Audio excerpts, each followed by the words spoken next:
Hey guys, tonight we begin with the seemingly mundane yet surprisingly fascinating world of gazelles. Those graceful creatures we often dismiss as just another antelope grazing peacefully across the savanna. But beneath their delicate appearance lies a masterclass in survival strategy. From their lightning-fast reflexes to their complex social hierarchies, these animals have perfected the art of thriving in one of Earth's most unforgiving environments.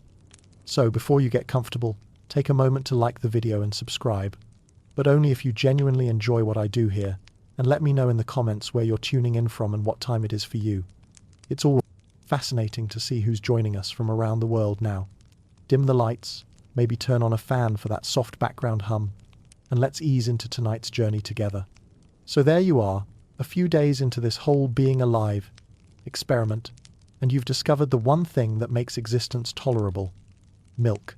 It arrives on schedule, requires no hunting skills, and tastes like liquid contentment with hints of maternal resignation. This is peak gazelle living, really. You haven't yet realized that this is as good as breakfast gets for the next several decades. Your mother approaches feeding time with the efficiency of someone who's done this before and has places to be. She's patient, sure, but it's the kind of patience a busy restaurant server shows a customer who can't decide between two identical salads. She stands there, chewing thoughtfully while you fumble around beneath her like you're trying to solve a puzzle that keeps moving. Her expression suggests she's calculating how much longer she needs to put up with this before you're somebody else's problem. The savanna around you hums with a sort of pastoral peace that would be lovely if it weren't for the underlying current of impending doom. Somewhere in the distance, something roars. Your mother's ear twitches not with alarm, just with the weary acknowledgement that the neighborhood continues to be full of things with opinions about gazelle mortality. She doesn't seem particularly concerned, which you find either comforting or deeply concerning, depending on your mood. This is when you learn your first crucial life lesson, though you won't appreciate its elegance for years. The world is fundamentally divided into two categories. There are things that want to eat you, and things that don't care if you exist. There's no third category for things that want to help you succeed in life. Your mother delivers this wisdom not through words. Gazelles aren't big on motivational speeches, but through the simple act of positioning herself between you and literally everything else while maintaining an expression of professional boredom. Between feeding sessions, you practice the advanced skill of recognizing your mother among the dozens of other beige, medium-sized antelope scattered across the grassland. This turns out to be significantly more challenging than you'd expect. It's like trying to pick out your friend at a convention for people who all shop at the same bland clothing store. They all have the same general shape, the same color scheme, and the same mildly skeptical expression that suggests they've seen this all before and weren't particularly impressed the first time. You develop a system: smell, stance, and the particular way she sighs when you approach. Your mother has a signature sigh that manages to convey both affection and the faint hope that you'll figure out how to be independent before she dies of old age. Other mothers have their own variations, some more optimistic, others suggesting they've already given up hope and are just going through the motions. The other gazelles watch your fumbling attempts at mother recognition with the detached interest of people observing someone else's mildly embarrassing family drama. They're not unsympathetic exactly, but they've got their own offspring to worry about, and there's only so much emotional bandwidth to go around. Plus, statistically speaking, not all of you are going to make it to adolescence, so getting too attached seems like poor emotional investment strategy. As the days pass, you begin to notice that your mother's milk production operates on what economists would call a declining marginal utility curve, though obviously you lack the vocabulary to articulate this. Simply put, breakfast is getting less impressive while your appetite grows more demanding. Your mother seems to find this deeply unreasonable, as if you're personally responsible for the laws of mammalian biology. She begins supplementing your diet with pointed looks at the grass around your feet. The grass, for its part, looks back at you with all the appeal of wet newspaper. This is your first hint that your culinary future involves a significant downgrade in quality. You're transitioning from room service to cafeteria food, except the cafeteria is the entire African savanna, and most of the menu items are either poisonous or defended by thorns. But for now, in these golden days of maternal dependency, you can still pretend that life is simple. You drink, you sleep, you practice walking in increasingly ambitious straight lines. The sun warms your back, your mother tolerates your existence with grace, and somewhere in the distance, other young gazelles are fumbling through the same awkward introduction to consciousness. It's peaceful, really. Almost boring if you ignore the constant background awareness that everything could go sideways at any moment. But that's a problem for future you. Present you has mastered the art of finding breakfast without having to think about it. And in the grand scheme of Gazelle achievements, that's honestly not nothing. If Gazelles had a national motto, it would probably be, when in doubt, freeze and hope nobody notices. This becomes apparent during your first official predator encounter, though encounter might be overstating things. Really, it's more like your first distant carnivore sighting that may or may not be personally relevant to your continued existence. You're practicing the gazelle equivalent of meditation, standing very still, while chewing thoughtfully when someone in the herd makes a noise that roughly translates to, guys? Every head turns in perfect synchronization, like a nature documentary about organic choreography. There, perhaps half a mile away, is a lion. It's lying down, probably napping. But the thing about lions is that they can transition from harmless oversized cat to your personal apocalypse faster than you can process the change. The herd's response is immediate and unanimous. Everyone becomes a statue. Not the dramatic, artistic kind of statue, more like someone hit the pause button on the entire grassland. You freeze too, partly from instinct, and partly because everyone else is doing it, and peer pressure is a powerful force, even among gazelles. This is your introduction to gazelle meditation, a practice that makes human mindfulness look downright energetic. The goal is to become so perfectly still that you blend into the landscape like beige wallpaper. You discover that standing motionless is much harder than it looks.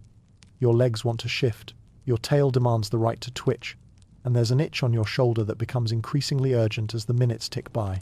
The lion, meanwhile, continues its nap with the sort of casual indifference that suggests it either hasn't noticed 100 gazelles frozen in terror nearby, or it has noticed and finds the whole situation mildly amusing.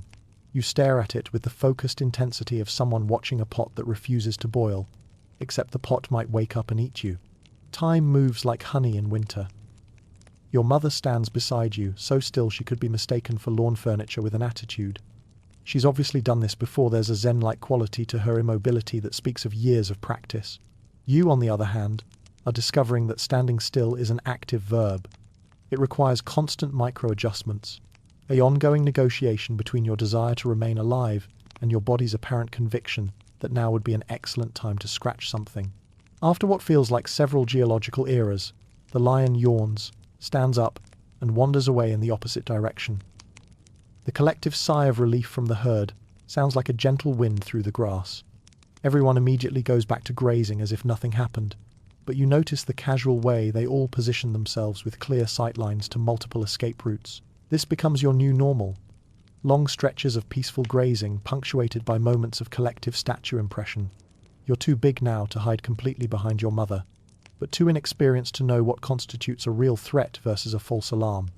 Everything looks potentially dangerous when you're new to the survival business. That bird circling overhead? Probably planning your demise. The rustle in the grass 40 yards away? Definitely a leopard, never mind that it sounds exactly like wind. The older gazelles tolerate your paranoia with the patience of people who remember being equally jumpy in their youth. They've developed the ability to assess threats with the casual efficiency of experienced security guards. A distant roar gets an ear twitch and a moment of attention. A nearby sound gets a head turn and a quick visual scan. An actual predator gets the full freeze and assess treatment, followed by either continued grazing or the sort of coordinated exodus that would impress emergency evacuation specialists. You're still learning the difference between these threat levels, which means you spend a lot of time frozen in place while everyone else continues their lunch. They don't mock you for this. Gazelles aren't big on public humiliation, but you can sense a certain gentle amusement in the way they glance over at you, statue still and wide-eyed, while they continue chewing with obvious relaxation. The group dynamics during these freeze and hope sessions are fascinating in their complexity. Everyone wants to be close enough to the group for protection, but not so close that they'll get trampled in a panic exodus.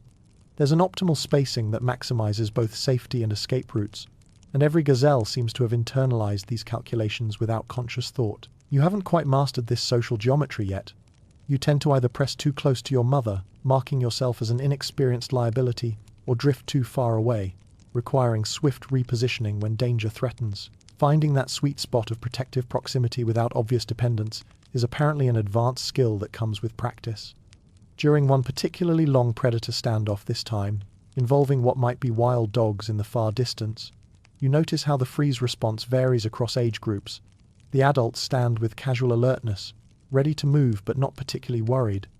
The adolescents vibrate with barely contained nervous energy, like runners at a starting line. The very young ones press close to their mothers with obvious confusion about why everyone's playing statue again.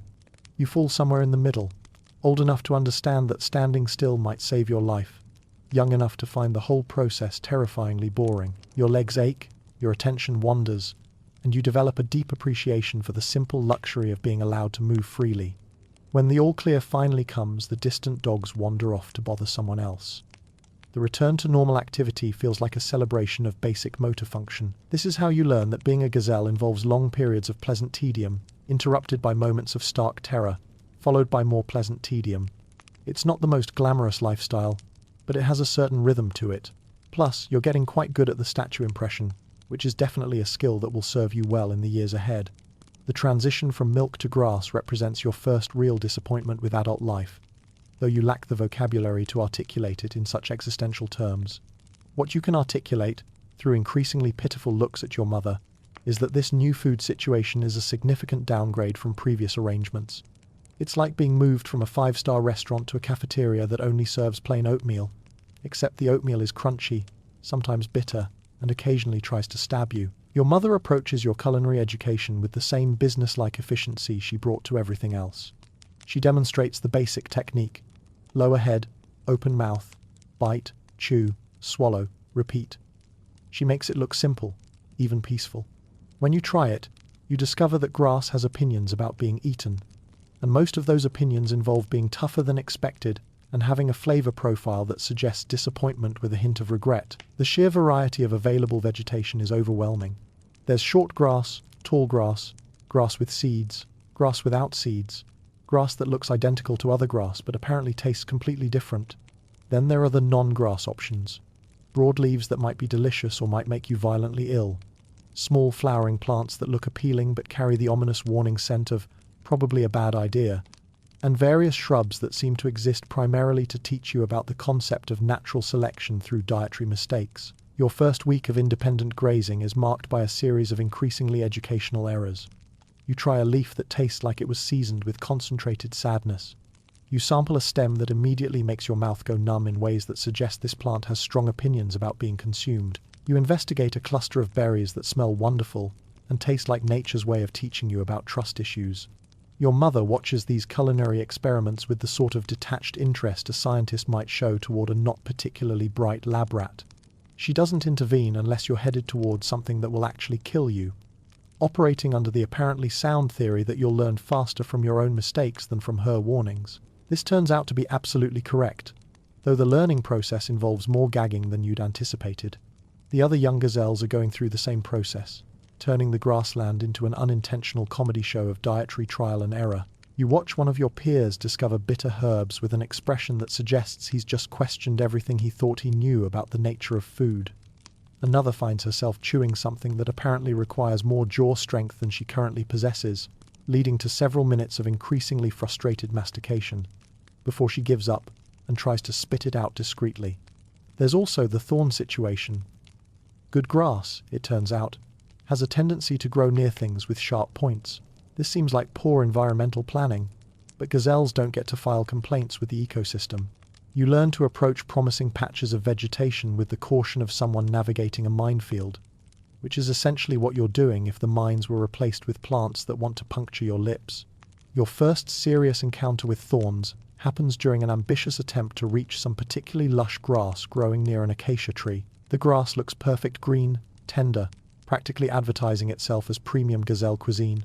What you fail to notice until it's too late is that accessing this grass requires maneuvering around a defensive perimeter of thorns that have apparently been placed there by a plant with a degree in military strategy. The thorn that gets you isn't even particularly large, but it's positioned with surgical precision to catch your upper lip at exactly the wrong angle. The pain is immediate and educational. You leap backward with a snort of surprise, which only serves to advertise your inexperience to anyone watching. The grass continues to look delicious from a distance, mocking your failure to develop adequate thorn navigation skills. This introduces you to one of the fundamental paradoxes of gazelle existence. The best food grows in the most dangerous places. Premium grass flourishes near water sources, which attract predators. The most tender leaves hang from branches guarded by thorns. The sweetest roots require digging in areas where you can't easily see approaching danger. It's as if the entire ecosystem was designed by someone with a twisted sense of humor and a deep appreciation for irony. You begin to develop strategies for dealing with these challenges. Approaching thorn-guarded vegetation becomes an exercise in patience and precision, requiring you to map out safe angles of approach like a general planning a siege. You learn to identify which thorns are merely inconvenient and which ones are genuinely threatening. You discover that some plants' defenses all show impressive-looking spikes that bend harmlessly when pressed, while others hide their most dangerous features until you're committed to reaching for them. The other crucial lesson involves timing your meals around everyone else's. Good grazing spots are limited, and there's a complex social hierarchy that determines who gets access when. The adults get first choice, obviously. The adolescents get second-tier spots. You and the other youngsters get whatever's left, which is often the botanical equivalent of clearance rack merchandise. Perfectly edible, but requiring more effort to find anything worth the calories you'll spend acquiring it. Despite all this, you gradually develop something approaching competence in the art of turning plants into continued existence. Your palate adapts to flavors that would have horrified your milk-dependent former self. You learn to appreciate the subtle differences between various grass species, developing preferences that will guide your dining choices for years to come. It's not glamorous work, but it beats starving, and in the gazelle world, that counts as a victory. Meeting your first real friend happens entirely by accident, which seems appropriate given that most of Gazelle's social life operates on the principle of strategic coincidence. You're both grazing in the same patch of mediocre grass, not because you planned it, but because you're both too young to claim the premium dining spots and too inexperienced to know where the really good backup locations are hidden. He's roughly your age, with the same slightly bewildered expression that suggests he's also still figuring out how legs work in coordination with each other. When you look up from your breakfast, he's staring at you with the sort of curious intensity that could either mean potential friend or possible threat to my access to this particular tuft of grass. You stare back, both of you locked in the sort of meaningful eye contact that happens when neither party knows what the appropriate next move might be.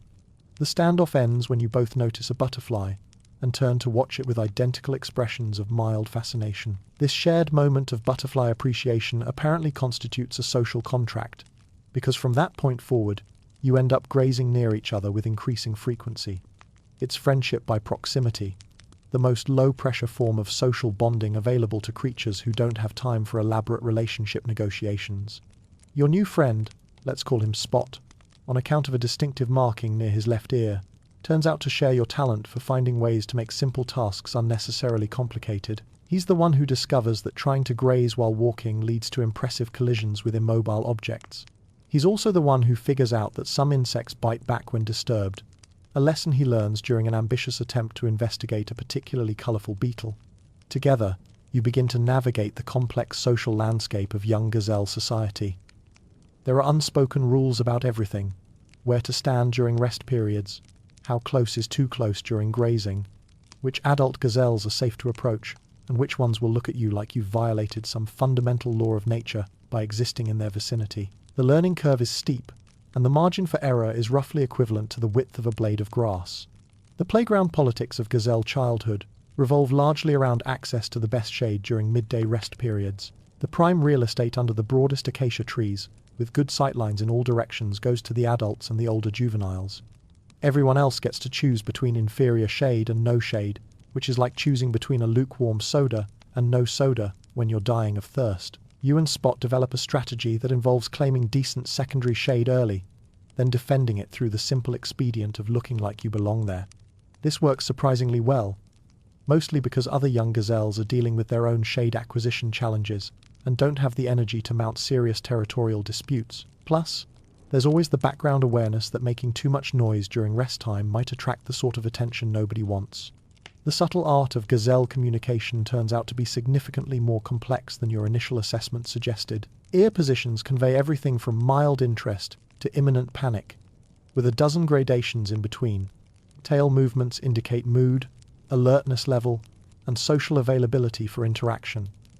Head tilts suggest everything from friendly greeting to polite dismissal, depending on the angle and duration. You and Spot become inadvertent students of this nonverbal language, practicing on each other with the sort of experimental enthusiasm that occasionally leads to minor misunderstandings. He learns that your particular ear twitch means, "I'm listening but not necessarily agreeing," while you figure out that his specific tail flick indicates, "I'm about to do something probably stupid, feel free to join me, or watch from a safe distance." These communication skills become crucial when dealing with the broader social group. The other young gazelles operate in loose clusters based on age, temperament, and mutual tolerance levels. Some are naturally more social, gravitating toward group activities like synchronized grazing and collective shade-seeking.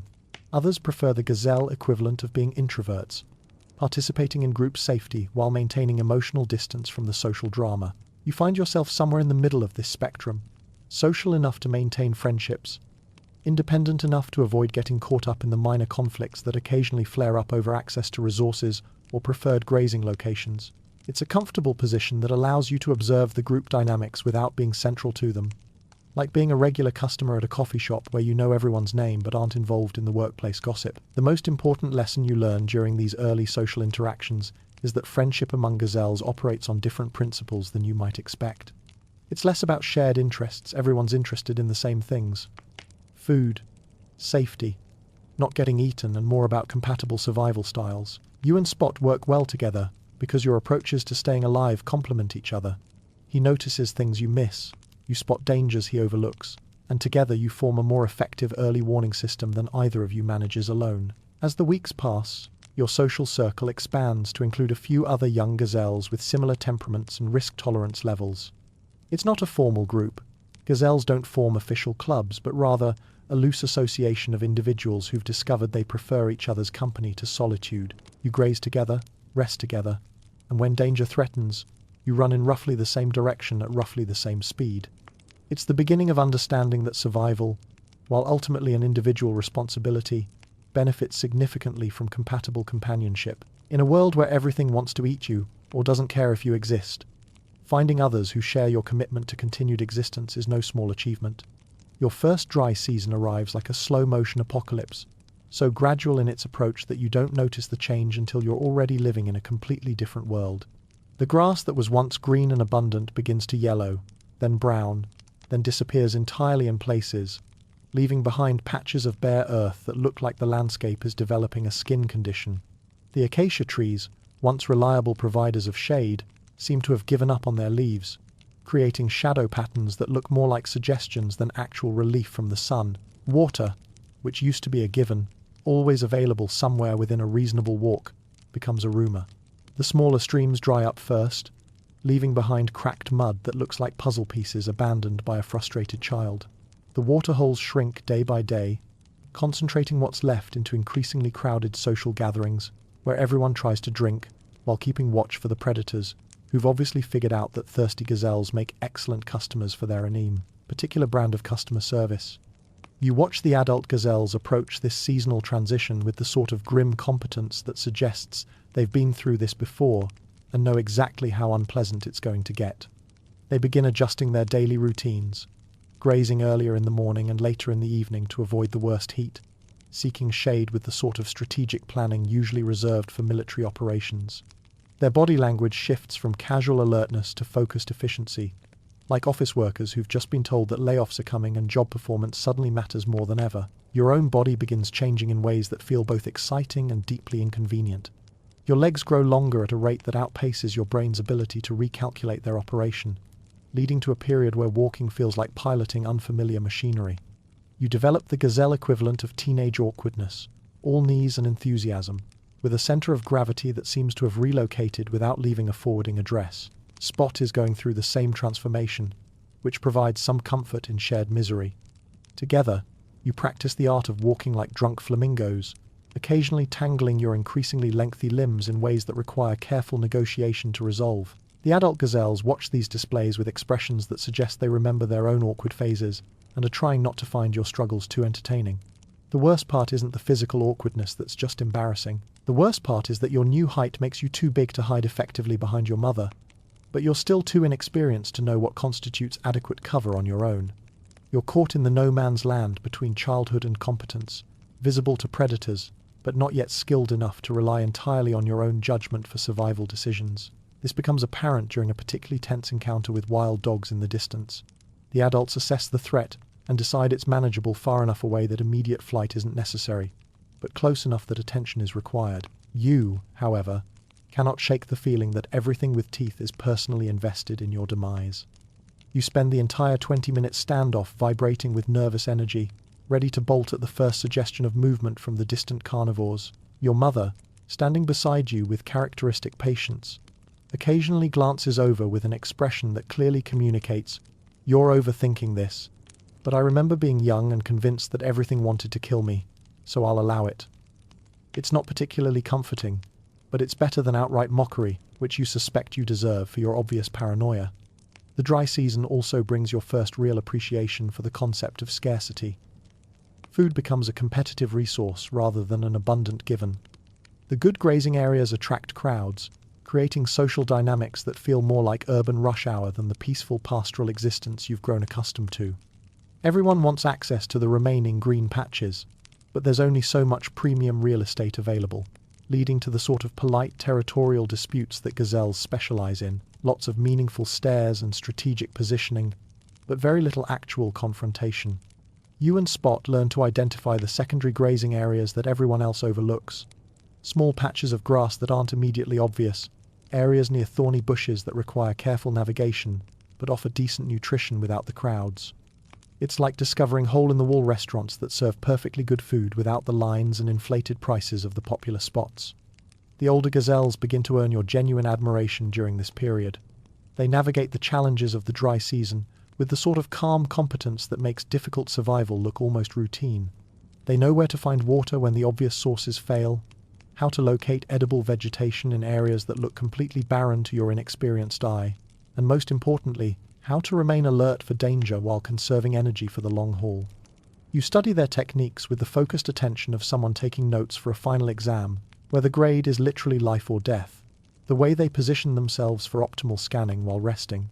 Their methods for testing unfamiliar vegetation before committing to a full meal. The subtle signs they use to communicate with each other across distances without alerting potential predators to their locations. As the season progresses, you begin to develop your own version of these survival skills, though your implementation is still clearly amateur level. You're learning, slowly and sometimes painfully, that surviving the dry season isn't just about finding food and water, it's about managing resources, both physical and mental, for the long term. It's your first real lesson in thinking like an adult gazelle, even if you're still operating with the body of an oversized, awkward teenager who trips over his own feet with embarrassing regularity. The day your mother stops pretending to care about your problems arrives without fanfare or advance notice, like a utility company cutting off your service while you're still figuring out how to read the meter. One morning you wake up expecting the usual routine, a quick check-in, perhaps some maternal guidance about which grass looks least likely to cause digestive regret, and instead you find her grazing 30 yards away, studiously ignoring your existence, with the sort of determined indifference that suggests this is a conscious decision rather than an oversight. At first, you assume this is temporary. Maybe she's having a bad morning. Maybe you did something wrong that you're not aware of yet. You approach with the cautious optimism of someone hoping to resolve a misunderstanding, only to discover that she's developed an impressive ability to look straight through you, as if you've become transparent overnight. When you position yourself directly in her line of sight, she simply adjusts her grazing angle to maintain the illusion that you don't exist. This is your introduction to gazelle tough love, which operates on the principle that emotional attachment is a luxury that nature can't afford. Your mother has apparently decided that you've reached the stage where continued coddling would do more harm than good. It's like being evicted from a hotel room you didn't realize you were renting, with checkout time being non-negotiable and no possibility of extending your stay. The reality of solo grazing hits you with the force of cold water on a sleepy face. Suddenly, every decision becomes your responsibility. Where to eat, when to rest, how to position yourself for optimal scanning of potential threats. The grass doesn't taste any different, but somehow it feels different when you're choosing it entirely on your own judgment. Every bite carries the weight of consequence. If you pick the wrong plant, there's nobody standing by to prevent your inevitable digestive punishment. Your first morning of independence unfolds like a cautious dance with your own inexperience. You graze closer to the main group than you normally would, not quite ready to embrace full solitude, but acutely aware that your safety net has been removed. The other gazelles notice your newly uncertain body language, with the sort of gentle acknowledgement that suggests they all remember their own independence days and the particular flavour of existential anxiety that comes with it. Sleep becomes a completely different proposition when you realise that nobody else is specifically committed to watching out for your continued existence. You've always known, intellectually, that gazelles sleep lightly and wake frequently, but experiencing it personally is like the difference between reading about skydiving and actually stepping out of the plane. Every sound in the night whined through grass, distant calls, the settling noises that landscapes make in the darkness becomes potentially significant in ways that require your personal attention. You develop what could generously be called a sleeping strategy, though it's more accurately described as barely controlled unconsciousness with frequent panic breaks.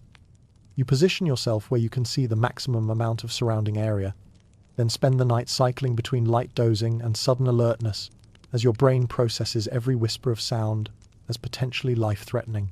It's exhausting, but it beats the alternative of sleeping so deeply that you miss the approach of something with teeth and opinions about gazelle mortality. The breakthrough comes during what starts as a perfectly routine grazing session. You're working your way through a patch of grass that's acceptable but not inspiring, when you notice movement in your peripheral vision, the sort of distant shape that could be anything from a harmless antelope to your personal doom. Without conscious thought, you freeze in place, lower your profile, and somehow manage to position yourself so that you blend seamlessly with the scattered rocks and dried vegetation around you. The approaching shape turns out to be another gazelle, but the important part is that your camouflage worked so well that she didn't notice you until she was almost close enough to step on you. When she finally spots you, she startles slightly, not from alarm, but from the mild surprise of discovering that a piece of landscape is actually a living creature. It's your first successful blend into the background moment, and it feels like passing a crucial exam that you didn't realize you were taking. The confidence boost from this small success ripples through other areas of your daily survival routine. You begin to trust your own judgment about threat assessment, relying less on the reactions of nearby adults and more on your own developing ability to read the landscape. You start choosing grazing locations based on your personal evaluation of safety versus food quality, rather than simply following the crowd to wherever everyone else has decided is acceptable. Your relationship with Spot evolves during this period as well. With both of your mothers having declared Independence Day in the same general time frame, you find yourselves navigating solo life in parallel. It's comforting to have someone else going through the same adjustment, someone who understands the particular anxiety of realizing that your survival is now entirely your own responsibility. You don't exactly plan to graze together, but you often end up in the same areas, two newly independent gazelles learning the ropes through a combination of instinct, observation, and educated guessing. The other young gazelles going through their own independence transitions create an informal support network of shared inexperience. Nobody talks about it directly.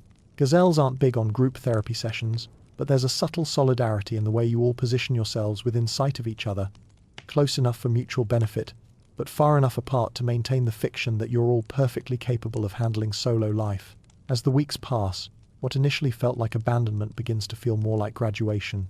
Your mother's studied indifference starts to seem less like rejection and more like confidence in your ability to handle things on your own. She's not ignoring you because she doesn't care, she's ignoring you because she believes you're ready to be ignored safely. It's a subtle distinction, but it makes all the difference in how you interpret your new status in the world. By the end of your first month of official independence, you've developed something that could almost be called competence. You're still making rookie mistakes and jumping at shadows that turn out to be harmless, but you're also successfully finding food, avoiding danger, and getting enough sleep to function effectively. You're becoming accidentally good at being a gazelle, one small survival victory at a time. The landscape around you continues its eternal rhythm, indifferent to your personal development but somehow accommodating your gradual transformation from dependent youngster to functioning adult. The grass grows, the seasons change, and somewhere in the distance, other young gazelles are taking their first tentative steps toward independence, while you're finally beginning to understand what it means to be responsible for your own continued existence in a world that doesn't particularly care whether you succeed or fail. The decision to embark on the Great Water Trek happens like most gazelle group decisions, through a combination of environmental pressure, collective anxiety, and the sort of gradual consensus that emerges when everyone simultaneously realizes that staying put is no longer a viable option.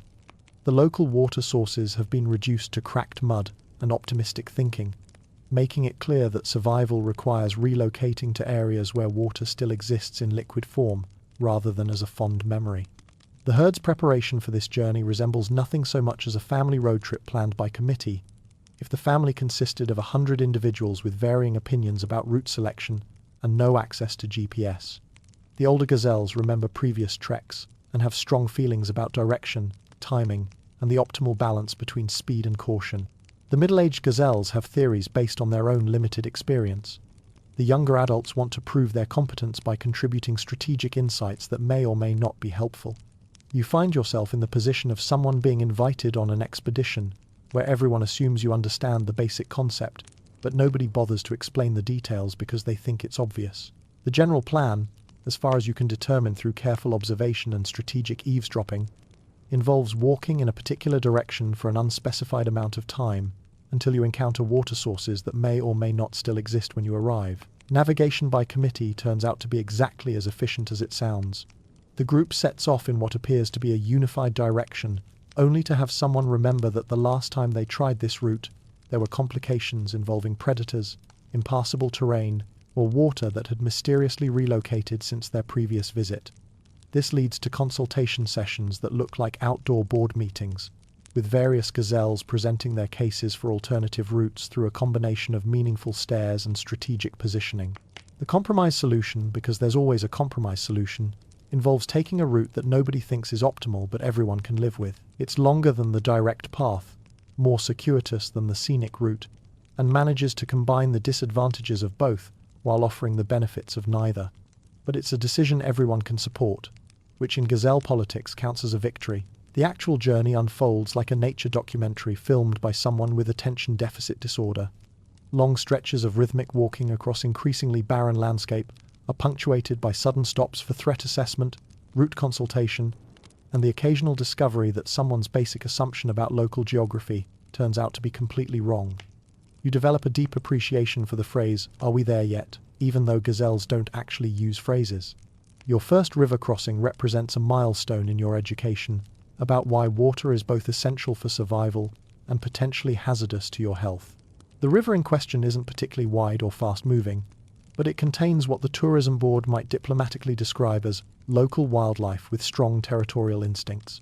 Crocodiles, in other words, though the adults refer to them through a combination of nervous glances and strategic positioning that suggests they prefer not to name the danger directly. The crossing strategy involves waiting until the crocodiles appear to be napping, then making the transit as quickly as possible, while maintaining the sort of alert panic that allows for immediate course corrections if any of the logs in the water turn out to have eyes. You discover that running through water requires a completely different set of coordination skills than running on land, particularly when motivated by the knowledge that several large reptiles are evaluating your potential as a snack. The politics of drinking order at the destination water source turn out to be more complex than international diplomacy. The cleanest water upstream, unmuddied by previous visitors, goes to the senior gazelles, who approach hydration with the sort of dignified efficiency that comes from years of experience with water scarcity. The middle ranks get access to moderately stirred water that's still perfectly drinkable, but lacks the premium clarity of the upstream positions. You and the other junior gazelles get what could charitably be called the authentic natural experience. Water that's been enthusiastically churned by everyone who came before you, potentially flavored with contributions from the local hippo population, and stirred to a consistency that suggests you're drinking liquid landscape rather than pure H2O. It's not exactly appetizing, but it's wet and contains the minerals necessary for continued existence, which makes it a bargain at any price. The hippos themselves add an element of dramatic tension to the drinking experience. They observe the gazelle convention with the sort of tolerant amusement that large, semi-aquatic mammals seem to specialize in. Their presence serves as both protection. Few predators want to interrupt a hippo's afternoon and potential hazard, since hippos have strong opinions about personal space and the sort of temper that makes diplomatic solutions unlikely if someone accidentally violates their territorial boundaries. Learning to drink efficiently while maintaining constant vigilance for threats both aquatic and terrestrial requires a level of multitasking that you're still developing. You have to monitor the hippos for signs of irritation. Watch for crocodiles who might have decided that gazelle is back on the menu. Keep an eye on the surrounding landscape for approaching predators who know that watering holes are excellent hunting grounds and somehow manage to actually consume enough water to make the dangerous journey worthwhile. The social dynamics during these extended watering sessions create opportunities for intergenerational learning that wouldn't happen during normal grazing periods. The older gazelles share their water-finding wisdom through demonstration rather than explanation. How to test water quality by smell, how to position yourself for quick escape while still accessing hydration, how to read the subtle signs that indicate whether other animals have been using the water source, and what their presence might mean for current safety levels. You begin to understand that these water treks serve purposes beyond simple hydration. They're mobile universities where young gazelles learn advanced survival skills through immersion in challenging real-world scenarios. The journey itself teaches lessons about endurance, route finding, and group coordination that can't be learned during the routine grazing and resting of normal daily life. The return journey feels different from the outward trek, partly because you're carrying the confidence that comes from having successfully navigated the challenges once, and partly because you're now traveling with the sort of internal water reserves that make immediate survival feel less precarious. The landscape looks different when you're not desperately scanning it for signs of life-sustaining moisture, allowing you to appreciate details that were invisible during the urgent outward journey. Spot proves to be an excellent traveling companion during these expeditions, sharing your tendency toward cautious optimism and strategic paranoia. Together, you develop techniques for staying hydrated during the long walks, positioning yourselves optimally during river crossings, and navigating the social complexities of water access without causing offense to gazelles who outrank you in the informal hierarchy. By the time you return to your normal territory, you've gained something more valuable than just adequate hydration. You've learned that survival sometimes requires taking calculated risks, that group decision-making can work even when it's messy and inefficient, and that your own judgment about navigation and safety is becoming reliable enough to trust during genuinely challenging situations. The landscape you return to looks familiar but somehow different, as if you're seeing it through eyes that have been educated by distance and difficulty. The local water sources that seemed so inadequate before the trek now appear perfectly reasonable for normal daily needs, and you find yourself appreciating the simple luxury of being able to drink without first checking for hippos and crocodiles. Most importantly, you've learned that gazelle society operates on principles of mutual support that become most apparent during times of shared challenge. Everyone looks out for everyone else during these treks, not through grand gestures of heroism, but through the accumulation of small considerations, sharing information about route conditions, watching for dangers while others drink, and maintaining the sort of group cohesion that allows 100 individuals to move across dangerous terrain with minimal casualties and maximum efficiency. Growing into your horns turns out to be nature's way of providing you with weapons you don't know how to use, couldn't use effectively if you tried, and mainly serve to advertise your transition into the awkward phase of gazelle adolescence. They start as small bumps that feel like permanent headaches, then develop into tiny spikes that catch on low branches and make you look like someone wearing a costume they haven't quite figured out yet. By the time they reach anything resembling their adult proportions, you've spent months walking into things you used to clear easily, and discovering that your head now requires different spatial calculations. The other young males are going through the same cranial remodeling project, creating a generation of gazelles who look like they're wearing mismatched antler accessories from a poorly curated nature boutique. Some sprout horns that grow too fast, creating the gazelle equivalent of teenagers whose parents bought them clothes they haven't grown into yet. Others develop perfectly proportioned miniature versions that make them look like they're cosplaying as adult gazelles. You fall somewhere in the middle, with horns that are functional but clearly still under construction. These developing weapons create social situations that wouldn't have existed during your horn-free childhood. When two young males meet at a grazing spot, there's now an element of territorial assessment that involves sizing up each other's cranial hardware. It's not exactly threatening, you're all still too inexperienced for serious combat, but it's definitely more complicated than the simple, "Is this grass big enough for both of us?" calculations of your younger days. Your first territorial dispute happens entirely by accident, like most things in your life so far. You're grazing in what you consider to be a perfectly reasonable patch of grass, when another young male approaches with the sort of determined stride that suggests he has strong opinions about property rights. He's roughly your size, with horns that are slightly more developed than yours, and an expression that indicates he's been practicing his intimidation techniques in front of a reflective water surface. What follows is less epic battle and more elaborate dance of mutual uncertainty. Both of you lower your heads to display your horns, then spend several minutes trying to figure out what happens next. You've seen adult males engage in serious territorial disputes, but those involved gazelles who actually knew what they were doing. You're both clearly making it up as you go along, resulting in a standoff that looks more like interpretive dance than actual conflict. The resolution comes when you both notice a group of females grazing nearby and realize that your pseudo-confrontation is being observed by exactly the audience you most want to impress and least want to embarrass yourselves in front of. By mutual unspoken agreement, you both pretend that the territorial dispute has been resolved satisfactorily, though nobody could explain exactly how, and retreat to separate grazing areas with your dignity theoretically intact. This experience introduces you to the concept that being fast isn't always about running away from things. Sometimes it's about running toward things, even when those things might be dangerous, or at least socially complicated. The approaching mating season has created an atmosphere where normal social rules are suspended in favor of more primal considerations, and suddenly everyone is acting like they've been replaced by slightly manic versions of themselves.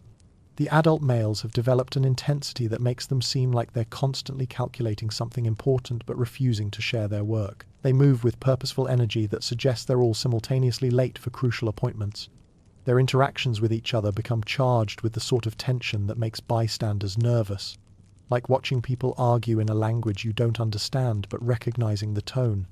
The females, meanwhile, have adopted an air of critical evaluation that makes every male encounter feel like a job interview for a position nobody has adequately described. They watch the various displays of masculinity with the sort of professional assessment that suggests they're grading performance on criteria that haven't been made public. It's unnerving to realize that you're being evaluated according to standards you don't understand by judges whose decision-making process remains mysterious. Your attempts to participate in this seasonal madness are complicated by the fact that you're not entirely sure what you're supposed to be doing or how you're supposed to be doing it. The adult males make territorial displays and courtship behaviors look natural and confident, but when you try similar approaches, the results feel more like amateur theatre performed by someone who hasn't read the script. Spot is navigating the same confusion, which provides some comfort in shared bewilderment. Together, you observe the mating season rituals with the fascination of anthropologists studying an unfamiliar culture, trying to decode the social patterns while simultaneously being expected to participate in them. It's like being asked to dance to music you can't hear, following steps you've never learned, in front of an audience that includes your mother. The speed element of gazelle courtship turns out to be particularly challenging for someone still figuring out how to operate legs that seem to have grown when you weren't paying attention. The females expect displays of athletic ability that demonstrate fitness and survival potential, but your current physical coordination suggests you're more likely to demonstrate how to fall down creatively than how to outrun predators effectively. Your first attempt at what could generously be called a courtship display happens when you notice a female grazing alone and decide this might be an opportunity to practice whatever it is you're supposed to be practicing. You approach with what you hope is confident stride, only to discover that she's not alone. She's just positioned herself where her protective male relatives aren't immediately visible, but are definitely within protective response range. The subsequent interaction involves a lot of meaningful stares, strategic positioning, and the growing realization that you're participating in a social ritual that's significantly more complex than you anticipated. The female watches your approach with the sort of polite interest that suggests she's willing to see what happens next, but isn't necessarily expecting to be impressed. The lurking male relatives observe with expressions that clearly communicate this should be entertaining. What follows is your introduction to the concept that sometimes the best strategy is a strategic retreat that looks intentional rather than panicked. You manage to extract yourself from the situation with minimal embarrassment, having learned that courtship involves significantly more social intelligence than you currently possess, and considerably more athletic grace than your current physical coordination allows. The experience is educational in ways that extend beyond romantic considerations. You learn that adult social dynamics operate according to rules that are both more complex and more flexible than the straightforward survival protocols you've mastered so far. Success requires not just physical competence but social awareness, timing, and the sort of confident execution that comes from understanding systems you're still trying to decode. As the season progresses, you begin to develop a more realistic assessment of your current capabilities and limitations. You're not ready for serious territorial disputes or complex courtship scenarios, but you're learning the basic skills that will eventually allow you to participate more effectively. It's like being in the junior varsity version of adult gazelle society, where the stakes are lower but the learning opportunities are abundant. Most importantly, you're discovering that growing up involves a series of increasingly complex challenges that require combining physical development with social intelligence, individual competence with group awareness, and personal confidence with realistic self-assessment. It's more complicated than simply getting bigger and faster, though those certainly help. Advanced hiding techniques turn out to require significantly more sophistication than your previous strategy of stand very still and hope for the best. You're no longer small enough to disappear behind your mother, inconspicuous enough to blend into the background through sheer insignificance. Your developing size and growing horns make you visible in ways that require active camouflage skills rather than passive invisibility, and the learning curve is steeper than you anticipated. The breakthrough comes during an encounter with a leopard that approaches your grazing area with the sort of casual confidence that suggests it's not particularly concerned about being noticed. The adults immediately shift into high alert mode, but instead of the mass freezing response you remember from childhood, they begin what looks like an elaborate game of strategic positioning. Each gazelle moves to a location that offers optimal concealment, while maintaining sightlines to the predator and escape routes to safety. You watch this choreographed response with the fascination of someone discovering that chess is more complex than checkers. The gazelles aren't just hiding, they're creating a network of overlapping observation points that allows the group to monitor the predator's movements while minimizing individual exposure. It's like a surveillance system operated by creatures who've never heard of technology but have developed organic solutions to the same problems. Your first attempt to participate in this advanced hiding protocol results in the sort of educational failure that teaches you more than a dozen successes might have. You choose a position that offers excellent concealment from your current angle, only to discover that it leaves you completely exposed from the direction the leopard is actually approaching. By the time you realize your mistake, repositioning would require movement that might attract exactly the attention you're trying to avoid.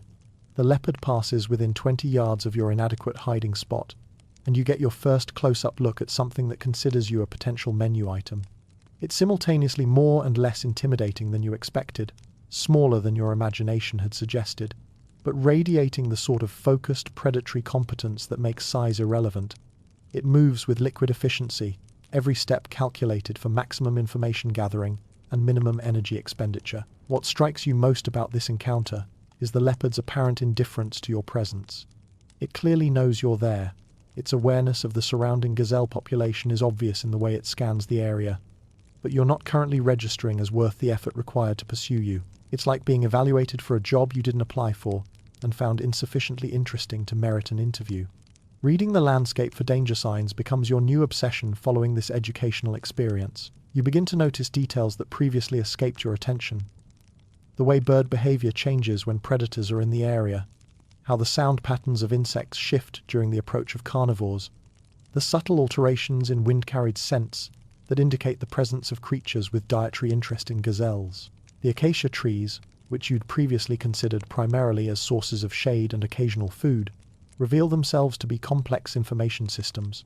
The height of their canopy provides elevated observation points for birds whose alarm calls serve as an early warning network. The spacing between trees creates corridors that funnel predator movement in predictable directions. Even the thorniness of their branches affects predator behavior in ways that influence safe zones and danger areas around each tree.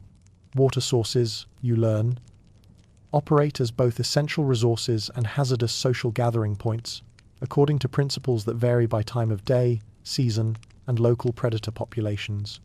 The same stream that's perfectly safe during midday heat becomes potentially dangerous during the dawn and dusk hours, when big cats prefer to hunt. Learning to time your hydration needs around predator activity patterns requires the sort of strategic planning that makes gazelle life feel more like military logistics than peaceful pastoral existence. The false alarm phenomenon reaches epidemic proportions, as your threat assessment skills develop without corresponding improvements in your confidence levels. Every shadow looks potentially lethal, every movement in the grass suggests impending doom, and every unusual sound gets interpreted as evidence that something with teeth is planning your immediate demise. You spend hours frozen in terror-induced meditation, because a butterfly cast a shadow that momentarily resembled a diving bird of prey. Spot suffers from the same hypervigilant paranoia, which creates opportunities for mutual support and shared embarrassment. Together, you develop a system of cross-referenced threat assessment, where you compare interpretations of potentially dangerous stimuli before committing to full panic mode. It's like having a second opinion on your anxiety levels, which helps reduce the frequency of false alarms while maintaining appropriate caution for genuine threats. Your first real chase scene happens during what starts as a routine evening graze. You're positioned in what you consider optimal safety configuration, good sight lines, multiple escape routes, positioned within the protective envelope of the larger group, when everything goes sideways with the sort of explosive suddenness that turns peaceful pastoral scene into wildlife documentary action sequence. The predator in question turns out to be a pack of wild dogs that approaches from an unexpected direction at precisely the wrong time, when half the herd is focused on grazing and the other half is dealing with a minor social dispute over access to a particularly appealing patch of grass.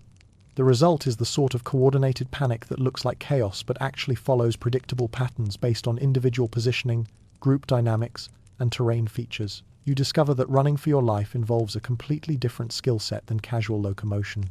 Your body shifts into emergency mode, accessing reserves of speed and endurance you didn't know you possessed, while simultaneously processing terrain information, group movement patterns, and predator pursuit angles at a rate that makes normal thinking seem sluggish by comparison. It's terrifying and exhilarating in roughly equal proportions. The chase itself unfolds like a high-speed lesson in applied physics and gazelle social dynamics. The group doesn't run as a single unit, but rather as a coordinated network of individuals making split-second decisions based on local conditions and immediate opportunities. Faster gazelles take the lead, creating safe corridors for others to follow. Older, more experienced individuals make tactical decisions about route selection that benefit the entire group. Your own performance during this crisis is better than you expected and worse than you hoped. You keep up with the group, avoid falling down or running into immobile objects, and successfully reach safety without requiring rescue by more competent gazelles. But you also make several routing errors that cost you energy and position, and your panic management could use significant improvement. The aftermath of the chase provides educational opportunities for performance review and skill development that you wouldn't get during routine daily activities. The other gazelles share their experiences through demonstration and example, showing you more efficient techniques for high-speed terrain navigation and energy conservation during emergency exodus. Claiming your first patch of decent grass feels like a combination of real estate acquisition and elaborate performance art, with a side of existential anxiety about whether you actually deserve to own anything in this world. The territory in question isn't impressive by objective standards, a modest area of reasonably edible vegetation near a seasonal water source that may or may not exist when you actually need it.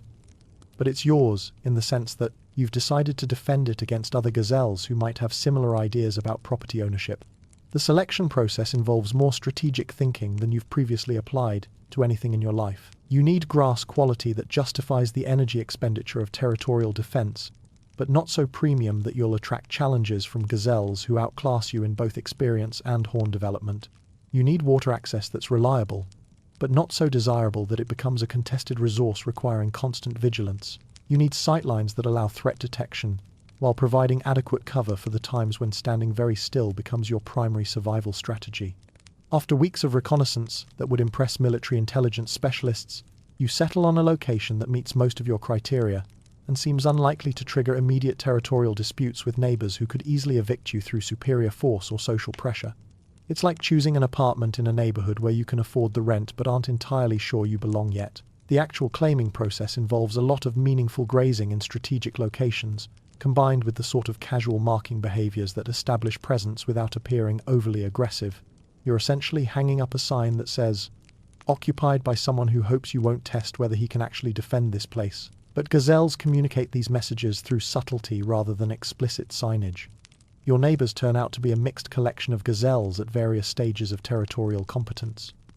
To your left is an older male who's clearly been managing property longer than you've been thinking about it, and who watches your settling-in process with the sort of benign amusement that suggests he finds your inexperience entertaining but not threatening. To your right is another young male roughly your age, which creates the potential for either friendship or territorial conflict depending on resource scarcity and seasonal pressures. Diplomatic relations with these neighbors develop along lines that would be familiar to anyone who's lived in a suburban subdivision, where everyone maintains polite surfaces while privately calculating property values and water rights. You exchange the gazelle equivalent of friendly waves, brief acknowledgements that indicate mutual awareness, without implying any commitment to actual cooperation. It's cordial but cautious, like neighbors who borrow lawn equipment but don't necessarily trust each other with house keys. The neighbor to your right, who you mentally designate as Steve, for reasons that seem obvious to you, but would be difficult to explain to anyone else, proves to be particularly interesting from a diplomatic perspective. His territory includes a small depression that collects water during rains, making him technically your upstream neighbor in terms of water access. This creates a relationship dynamic, where you need to maintain friendly relations while privately planning exactly how you'd steal his water access if the situation became desperate enough to justify the social and physical risks involved. Steve seems to be conducting similar strategic planning regarding your territory, which creates the sort of mutually assured politeness that characterizes many successful international relationships. You both graze near your shared border with studied casualness, making sure to demonstrate that you're not particularly interested in expanding your territorial claims, while simultaneously establishing that any expansion attempts by the other party would be met with appropriate defensive responses. The exhausting job of looking tough while secretly hoping nobody calls your bluff becomes your primary occupation during the first months of territorial ownership. Every day requires maintaining the sort of confident presence that suggests you're fully prepared to defend your property against all comers, while privately acknowledging that your combat experience is limited to that embarrassing adolescent posturing incident and some theoretical knowledge gained from observing adults who actually know what they're doing. The performance aspects of territorial defense turn out to be nearly as important as the actual physical capabilities. You spend considerable time practicing the sort of meaningful stares that suggest depth of conviction about property rights, combined with body positioning that implies readiness for conflict without actively seeking it. It's like method acting for a role you're not entirely qualified to play, but where the audience consists of other gazelles who are evaluating your performance for weaknesses they might exploit. Your first genuine territorial challenge comes from an unexpected source. A gazelle who appears to be roughly your age, but carries himself with the sort of confidence that suggests either superior experience or superior delusion. He approaches your territory during prime grazing hours, with the sort of deliberate stride that indicates he's not just passing through, and positions himself in ways that clearly violate the subtle protocols of respectful border observation. What follows is the sort of elaborate diplomatic crisis that international relations specialists would recognize as a classic escalation scenario played out through grassland choreography. Both of you increase your visible presence near the disputed area, grazing with the sort of pointed intensity that suggests you're not just eating but making statements about commitment to territorial integrity. Neither of you wants to escalate to actual physical confrontation, but neither can afford to appear willing to back down from legitimate property claims. The resolution comes through the sort of face-saving compromise that allows both parties to claim victory while avoiding the risks and energy costs of actual combat. A passing rainstorm creates temporary water sources that reduce the immediate pressure on contested resources, allowing both of you to withdraw from the confrontation while maintaining that your territorial positions were never really in question anyway. This experience teaches you that most territorial conflicts operate more like extended negotiations than like military campaigns. The goal isn't necessarily to defeat opponents through superior force, but rather to establish sustainable relationships where everyone gets enough resources to survive without constantly expending energy on conflict resolution. It's like being a diplomat in a world where everyone's foreign policy is based on access to grass and water. You begin to understand that successful territorial management involves more than just claiming space and defending it from challenges. You need to develop relationships with neighbors that allow for resource sharing during abundant times and conflict avoidance during scarce times. You need to establish reputation for reasonableness that discourages others from testing your boundaries while maintaining credibility about your willingness to defend legitimate claims. The learning curve is steep, and the margin for error is measured in terms of potential starvation or violent conflict, but gradually you develop something approaching competence in the complex social dynamics of territorial gazelle society. Your property management skills improve through trial and error, diplomatic experience, and careful observation of more successful territorial holders who serve as inadvertent mentors in the art of grassland real estate management. By the end of your first territorial season, you've established yourself as a legitimate property owner with sustainable resource access and reasonably stable neighbor relationships.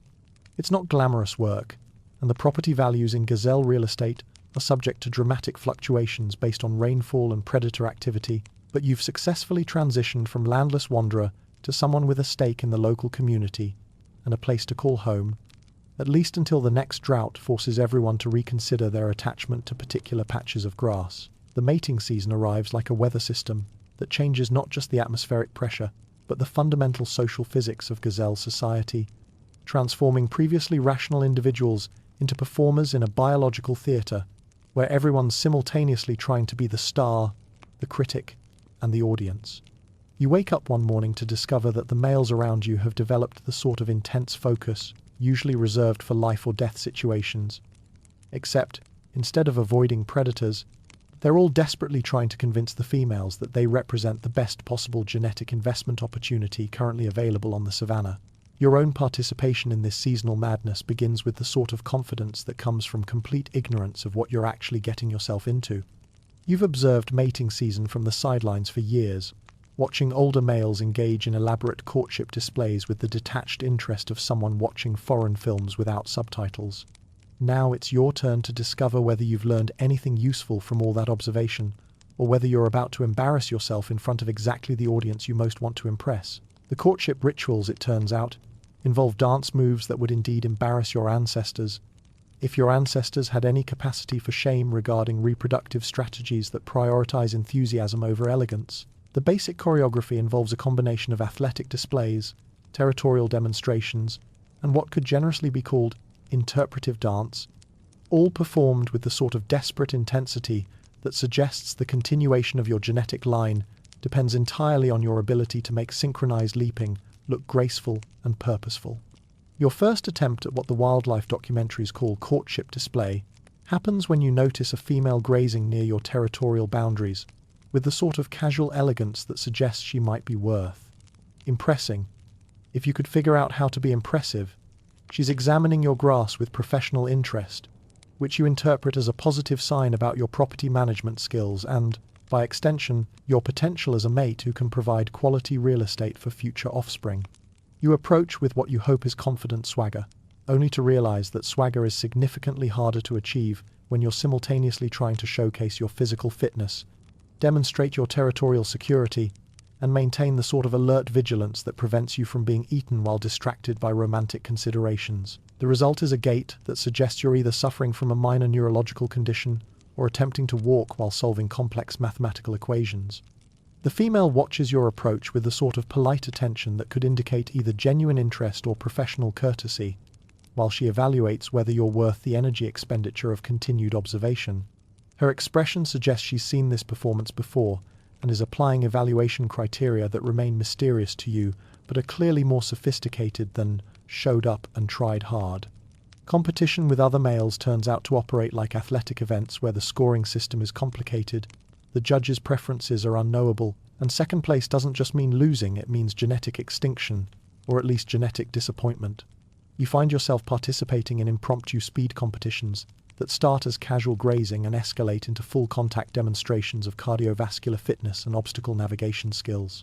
The other young males in your area have apparently been preparing for this season more systematically than you realized. They've developed signature moves that suggest hours of private practice, perfected timing that indicates careful study of female attention patterns, and backup strategies that demonstrate the sort of strategic thinking you've previously associated with predator avoidance rather than romantic success. Your own performance in these competitive scenarios falls somewhere between trying hard and making it up as you go along. You can keep up with the athletic requirements most of the time, but you lack the sort of smooth execution that makes physical prowess look effortless rather than exhausting. You're the gazelle equivalent of someone who's technically competent at dancing but clearly counting steps in their head while everyone else moves to music you can't quite hear. The female perspective on all this masculine display turns out to be more complex than you anticipated. They're not just passively observing and selecting. They're actively managing a social dynamic where their attention becomes a resource that multiple males are competing for, and their choices have consequences that extend beyond immediate romantic considerations. A female who shows too much interest in one male may find herself dealing with territorial disputes between rivals. A female who shows too little interest in any male may miss out on optimal mating opportunities during peak season. You begin to realize that the females are evaluating not just individual male performance, but the entire social dynamic surrounding each potential mate.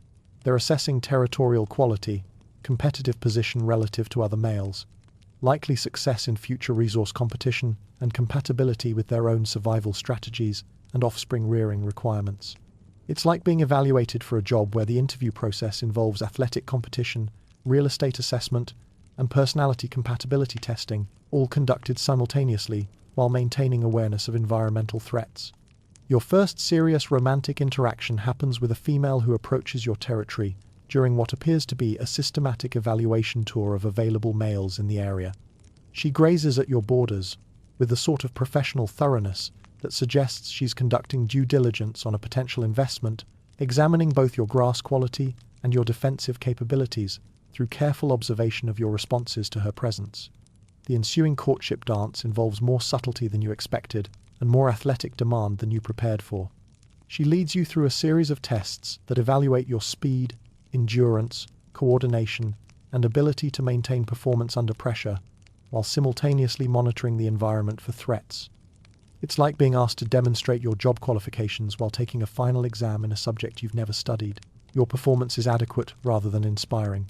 You keep up with her requirements without embarrassing yourself, demonstrate territorial competence without making obvious mistakes, and maintain the sort of alert professionalism that suggests you take the whole process seriously without being overwhelmed by its complexity. It's not the sort of romantic triumph that generates epic poetry, but it's competent enough to avoid immediate disqualification. Success, when it finally comes, feels like the sort of victory that immediately raises new questions about what you've actually won. The brief satisfaction of romantic achievement is quickly tempered by the realization that successful mating involves responsibilities that extend well beyond the courtship phase. You're now potentially committed to resource sharing, territory defense coordination, and future offspring support in ways that require long-term strategic thinking rather than just seasonal performance optimization. The aftermath of successful courtship introduces you to the complex social dynamics of gazelle relationships during non-mating periods. Your partner has her own territorial requirements, social relationships, and survival priorities that don't necessarily align perfectly with your established routines. Learning to coordinate daily activities, resource access, and threat response strategies with another individual requires the sort of diplomatic skills you've previously applied only to neighbor relations and territorial disputes. You discover that maintaining a relationship requires ongoing performance rather than just successful initial courtship. Your partner continues to evaluate your competence in resource management, threat assessment, and social navigation, and her continued association with you depends on sustained demonstration of capabilities rather than just seasonal mating success. It's like being permanently employed in a job where your performance review is continuous and conducted by someone whose evaluation criteria remain partially mysterious. The other males who are unsuccessful in their romantic pursuits handle their disappointment with varying degrees of grace and strategic adjustment. Some retreat to focus on territorial expansion and improved competitive positioning for future mating seasons. Others continue their courtship efforts with different females or attempt to challenge successful males for access to established relationships. The social dynamics remain fluid and competitive even after the primary mating period concludes. As the season winds down, you begin to understand that success in the mating game involves more than just athletic performance and territorial quality. It requires social intelligence, strategic thinking, and the sort of sustained competence that demonstrates long-term viability as a partner and potential parent. The process has been educational in ways that extend far beyond reproductive success, teaching you about competition, cooperation, and the complex social structures that govern adult gazelle society. Most importantly, you've learned that peak performance isn't just about individual capabilities. It's about how effectively you can integrate those capabilities into the larger social and environmental systems that determine survival and success in the gazelle world. Whether or not your romantic achievements lead to offspring, you've gained experience in the sort of complex social navigation that will serve you well throughout your adult life. Wet season mastery begins with the suspicious realization that when food is everywhere and life feels easy, you're probably missing something important about the fundamental nature of gazelle existence. The abundance that follows the first heavy rains transforms the landscape from beige survival challenge into green paradise so quickly that it seems like someone switched the scenery while you weren't paying attention. Grass springs up overnight in quantities that make your previous resource scarcity concerns seem like paranoid delusions, and suddenly, everyone's biggest problem is choosing between multiple excellent dining options rather than finding enough calories to justify continued breathing. Your territory, which you'd carefully selected for its adequate resources during harder times, suddenly becomes prime real estate that attracts envious glances from neighbors who spent the dry season questioning your judgment about property values. The seasonal water source that was a theoretical amenity when you claimed the area turns into an actual stream that runs clear and cool transforming your modest holdings into the gazelle equivalent of waterfront property with premium amenities. This abundance creates its own set of challenges that you weren't expecting. Having unlimited access to high-quality food eliminates the strategic decision-making that occupied much of your mental energy during leaner times, leaving you with surplus cognitive capacity that needs to be directed somewhere productive. Some gazelles use this mental freedom for increased social interaction, developing friendships and alliances that will serve them well during future scarce periods. Others focus on territorial expansion, trying to claim additional prime areas, while the competition is relaxed by universal satisfaction. You find yourself developing what could charitably be called gazelle leisure activities, extended grazing sessions, where you sample different grass varieties, not because you need the nutrition, but because you can afford to be selective about flavor and texture. It's like the difference between eating for survival and eating for pleasure, except that gazelles don't typically have the luxury of distinguishing between the two, except during these brief periods of environmental generosity. The suspicious nature of wet season ease stems from your growing understanding that in gazelle life, easy periods are usually followed by correspondingly difficult corrections. The same rains that create abundant grass also create ideal conditions for parasite reproduction, predator population growth, and the sort of environmental changes that can shift from beneficial to hazardous with little warning. Learning to enjoy abundance while maintaining appropriate vigilance requires the sort of balanced perspective that comes from experience with complete boom and bust cycles. Dry season survival, by contrast, has evolved into a sophisticated exercise in advanced resource management that combines meteorological prediction, social networking, and strategic planning with the sort of long-term thinking that your younger self would have found impossibly complex. You've learned to read the subtle environmental cues that indicate when seasonal changes are approaching, the way morning dew patterns shift, how bird migration timing relates to grass dormancy periods, and the correlation between wind direction changes and the likelihood of finding water in non-obvious locations. Your water-finding techniques have evolved far beyond the basic follow everyone else to the obvious sources approach of your inexperienced days. You've developed the ability to locate seasonal springs by reading terrain features that indicate underground water movement, to identify trees whose root systems access deep water sources, and to recognize the behavioral patterns of other animals whose water requirements are similar to yours, but whose discovery methods complement your own observational skills. The social networking aspects of dry season survival involve maintaining relationships with gazelles, whose territories provide access to different resource types, creating informal, mutual aid agreements that operate through reciprocal favor exchanges rather than explicit negotiations. You share information about water source conditions with neighbors who reciprocate with updates about grass quality in distant areas. You participate in group expeditions to remote resources while contributing your own specialized knowledge about route safety and timing optimization. Reading weather patterns has become your inadvertent specialty, developing skills that would impress professional meteorologists if they could observe your methods and understand your accuracy rates. You've learned to predict rainfall timing by integrating information from cloud formation patterns, wind behavior changes, atmospheric pressure variations that you detect through physical sensation rather than instruments, and the behavioral changes of birds and insects whose migration and activity patterns reflect their own weather prediction capabilities. The ability to forecast weather changes allows you to make strategic decisions about resource utilization, territorial positioning, and social coordination that give you significant advantages during transitional periods when less weather-aware gazelles are still reacting to changes rather than anticipating them. You can begin conservation behaviors before scarcity becomes apparent. Position yourself near resources that will become valuable before competition increases, and time your activities to take advantage of optimal conditions for travel, grazing, and predator avoidance. Timing decisions, when to move and when to wait, have become perhaps your most sophisticated survival skill, requiring the integration of multiple information sources into strategic choices that balance immediate needs against long-term planning. You've learned to resist the temptation to move toward resources immediately when they become available, understanding that optimal timing often involves waiting for conditions that allow safe, efficient access rather than just possible access. The wisdom of patience reveals itself most clearly during the transition periods between seasons, when environmental conditions change rapidly, and the gazelles who make premature moves often find themselves in worse positions than those who wait for clearer signals about optimal timing. You've developed the sort of strategic patience that allows you to observe other gazelles, making timing mistakes, and learn from their experiences rather than repeating their errors.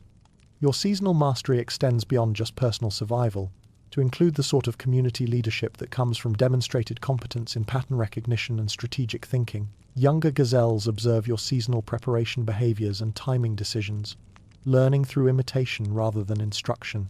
Other adults seek your input on timing decisions for group movements, and your opinions carry weight in the informal consensus-building processes that govern herd behavior during challenging periods. The integration of wet and dry season strategies has created a year-round approach to territorial and resource management that optimizes for both abundance and scarcity, rather than just reacting to immediate conditions. You maintain territorial flexibility that allows expansion during abundant periods and consolidation during scarce periods. Develop resource diversification strategies that provide options under various environmental scenarios, and sustain social relationships that function effectively under different stress levels and resource availability conditions. Most importantly, you've learned that seasonal mastery isn't about controlling environmental variables. It's about developing the sort of adaptive competence that allows you to thrive, regardless of what seasonal challenges emerge. Your success comes not from avoiding difficult conditions, but from having developed the skills, relationships, and strategic thinking that allow you to navigate seasonal variations, while maintaining the sort of sustained performance that marks the difference between survival and competence in the complex world of adult gazelle society. This represents the peak of your performance capabilities, though you're beginning to suspect that peak performance in gazelle life is less about reaching a plateau of maximum ability and more about achieving the sort of mature competence that provides sustainable success across multiple seasonal cycles and environmental challenges. Your prime real estate represents the culmination of years of strategic territorial maneuvering, diplomatic relationship building, and what could generously be called learning from expensive mistakes. The territory you now control would have seemed impossibly luxurious to your younger self. A sprawling patch of premium grassland with reliable water, access, optimal sightlines for predator detection, and enough defensive positioning options to make military strategists weep with envy. It's the gazelle equivalent of oceanfront property with mountain views, and you've somehow managed to acquire it through a combination of patience, competence, and the sort of timing that looks like luck, but is actually the result of years spent learning to read environmental and social patterns. The acquisition process involved more complex negotiations than international trade agreements, conducted entirely through the subtle protocols of gazelle diplomacy, strategic grazing demonstrations, territorial boundary testing, and the sort of meaningful stares that convey complex legal concepts without requiring actual language. You didn't just claim this territory, you earned it through demonstrated competence in resource management, conflict resolution, and the sort of sustained performance that convinced previous occupants and neighboring territories that you represented a stable, reasonable addition to the local property ownership community. Managing resources like a small-scale environmental dictator turns out to be significantly more complex than you anticipated during your earlier, simpler days of basic survival. You're not just responsible for your own daily caloric intake anymore. You're managing a complex ecosystem where your grazing patterns affect grass regeneration cycles, your water usage influences seasonal availability for the broader community, and your territorial maintenance decisions impact the habitat quality for numerous other species who share your space without paying rent or contributing to upkeep. The grass management aspect alone requires the sort of strategic thinking usually associated with agricultural science. You've learned to rotate your grazing patterns to prevent overuse of prime areas, to time your intensive feeding periods with grass growth cycles that optimize both nutrition and sustainability, and to maintain buffer zones that provide emergency resources during unexpected scarcity periods.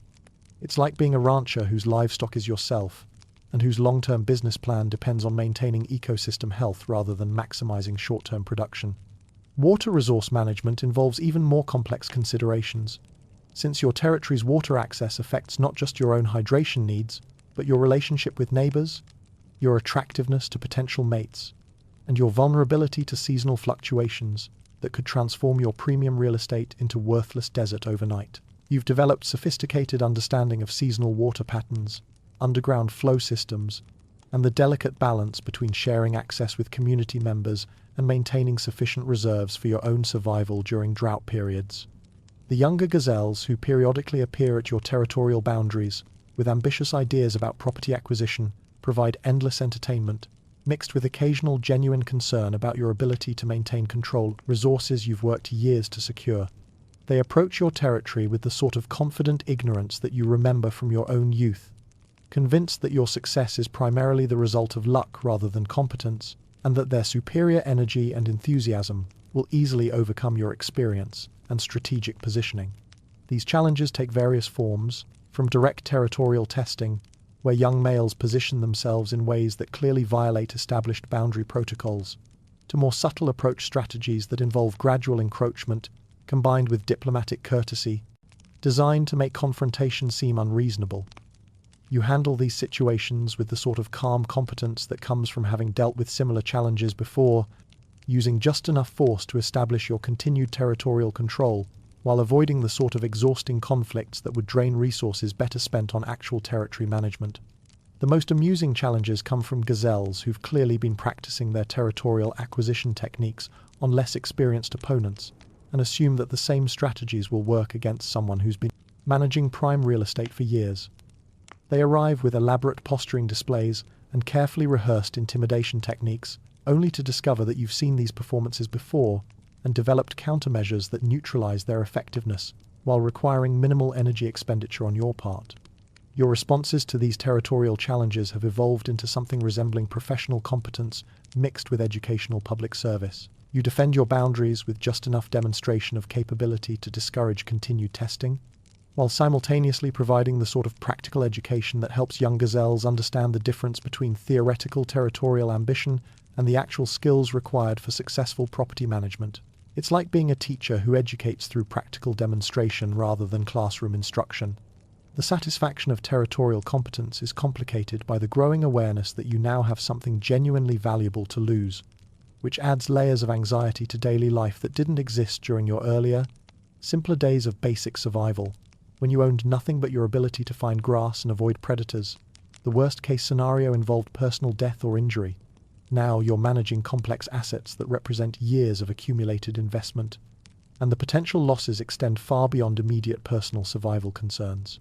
This prosperity anxiety manifests in increased vigilance about threats that could compromise your territorial security, environmental changes that might affect resource availability, social developments that could alter the local power balance, and seasonal patterns that might create opportunities for territorial challenges during your vulnerable periods. You find yourself maintaining contingency plans for various disaster scenarios, backup resource locations for emergency use, and the sort of strategic relationships that would provide support during genuine territorial crises. The paranoia of ownership is balanced by the deep satisfaction that comes from having achieved something genuinely impressive in the competitive world of gazelle real estate management.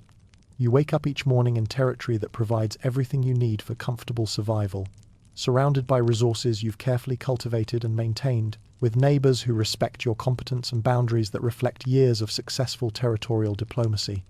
It's the sort of achievement that your younger self would have found impossible to imagine, and your older self appreciates more with each passing season. Most importantly, you've learned that peak territorial control isn't about maximum resource accumulation.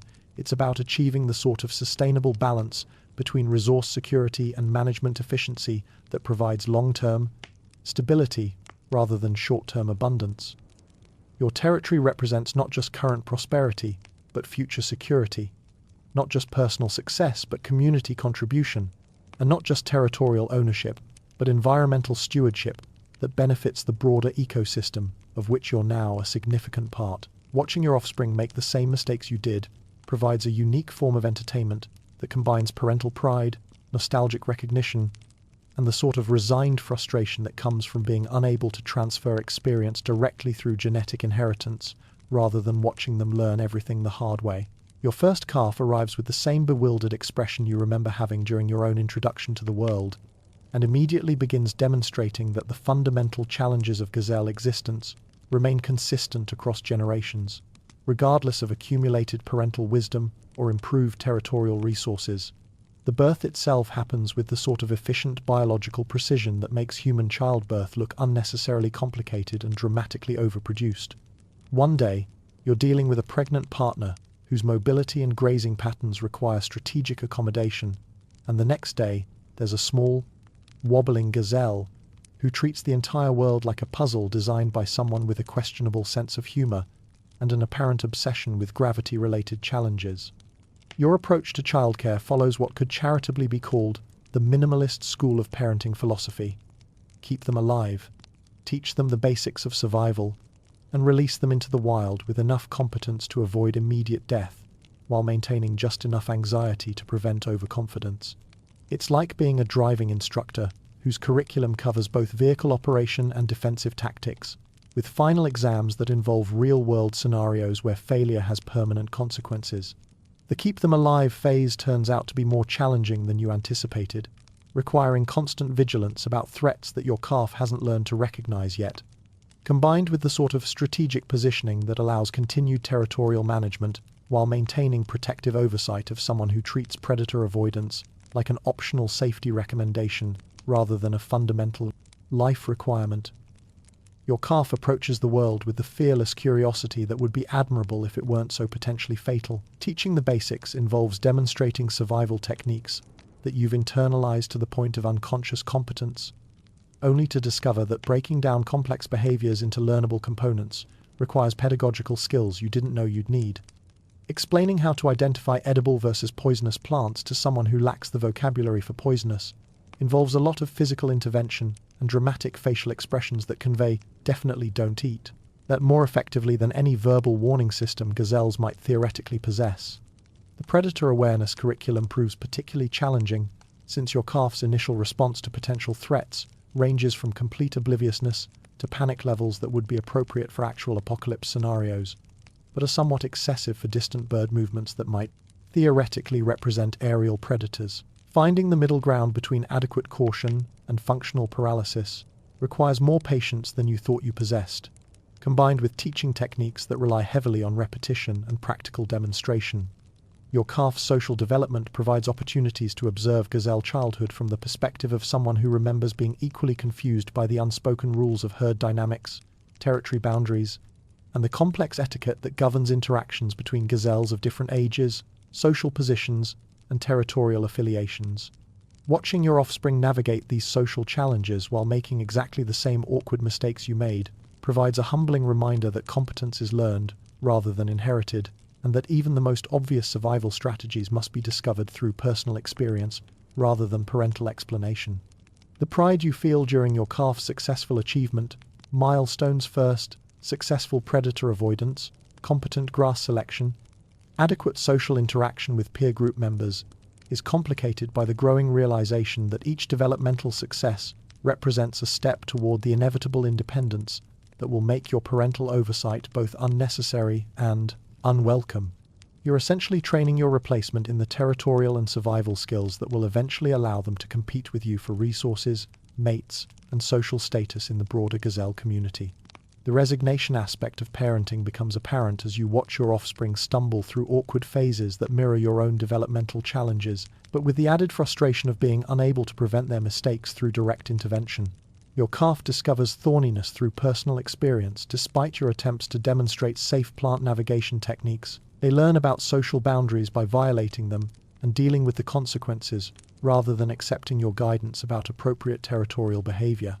Generational wisdom transfer operates according to principles that seem designed to test parental patience and question the entire concept of accumulated knowledge. The survival techniques that you've refined through years of trial and error, environmental observation, and strategic thinking are received by your offspring with the sort of polite indifference usually reserved for advice about fashion choices rather than life or death decision-making processes. They listen to your demonstrations with apparent attention, then immediately proceed to develop their own approaches to the same challenges, often making exactly the same mistakes you made at their age. The most frustrating aspect of parental education involves watching your calf ignore perfectly good advice about resource management, territorial behavior, and predator avoidance, then having to resist the urge to intervene when their alternative approaches predictably lead to the sort of educational consequences you were trying to help them avoid. You learn that parenting requires the sort of strategic patience that allows natural consequences to provide education more effectively than parental warnings. Even when watching those consequences unfold tests every protective instinct you've developed, your calf's eventual independence arrives with the same abrupt finality that characterized your own transition to self-sufficiency, leaving you with a sort of mixed emotions that combine pride in their achievements with concern about their readiness for unsupervised survival. In a world that continues to be full of things with teeth and limited patience for inexperience, the territorial boundaries that once accommodated family units gradually return to individual management, and your offspring begins the same process of territorial exploration and acquisition that you navigated during your own young adulthood. The long-term satisfaction of successful parenting comes from observing your offspring's continued survival and gradual competence development from a respectful distance, watching them apply lessons they learned during their time under your guidance, while developing their own innovations and adaptations to challenges you never faced during your own development. It's like being a consultant whose advice was ignored during the implementation phase, but whose foundational training becomes apparent in the successful long-term performance of the project. Most importantly, the parenting experience provides perspective on your own development and the sort of generational continuity that connects your individual survival success to the broader ongoing project of gazelle adaptation to environmental challenges. Your offspring represents both your genetic investment in the future and your contribution to the accumulated knowledge base that helps gazelle society maintain competence in the face of changing environmental conditions and predator pressures. The cycle continues with the same mixture of biological imperatives, learned behaviors, and environmental adaptation that has characterized gazelle society for generations, with each new calf beginning the same process of discovery, mistake-making, and gradual competence development that you navigated during your own transition from confused youngster to competent adult with territorial assets and hard-won survival expertise. Respect from younger gazelles who secretly think you're past your prime creates the sort of complex social dynamic that would fascinate anthropologists if they had access to gazelle internal monologues and sufficient patience to decode the subtle protocols of intergenerational gazelle politics. The younger members of your community approach you with the sort of deferential courtesy usually reserved for valuable antiques, clearly recognizing your historical significance and accumulated expertise, while privately questioning whether your knowledge remains relevant to current environmental challenges and social conditions.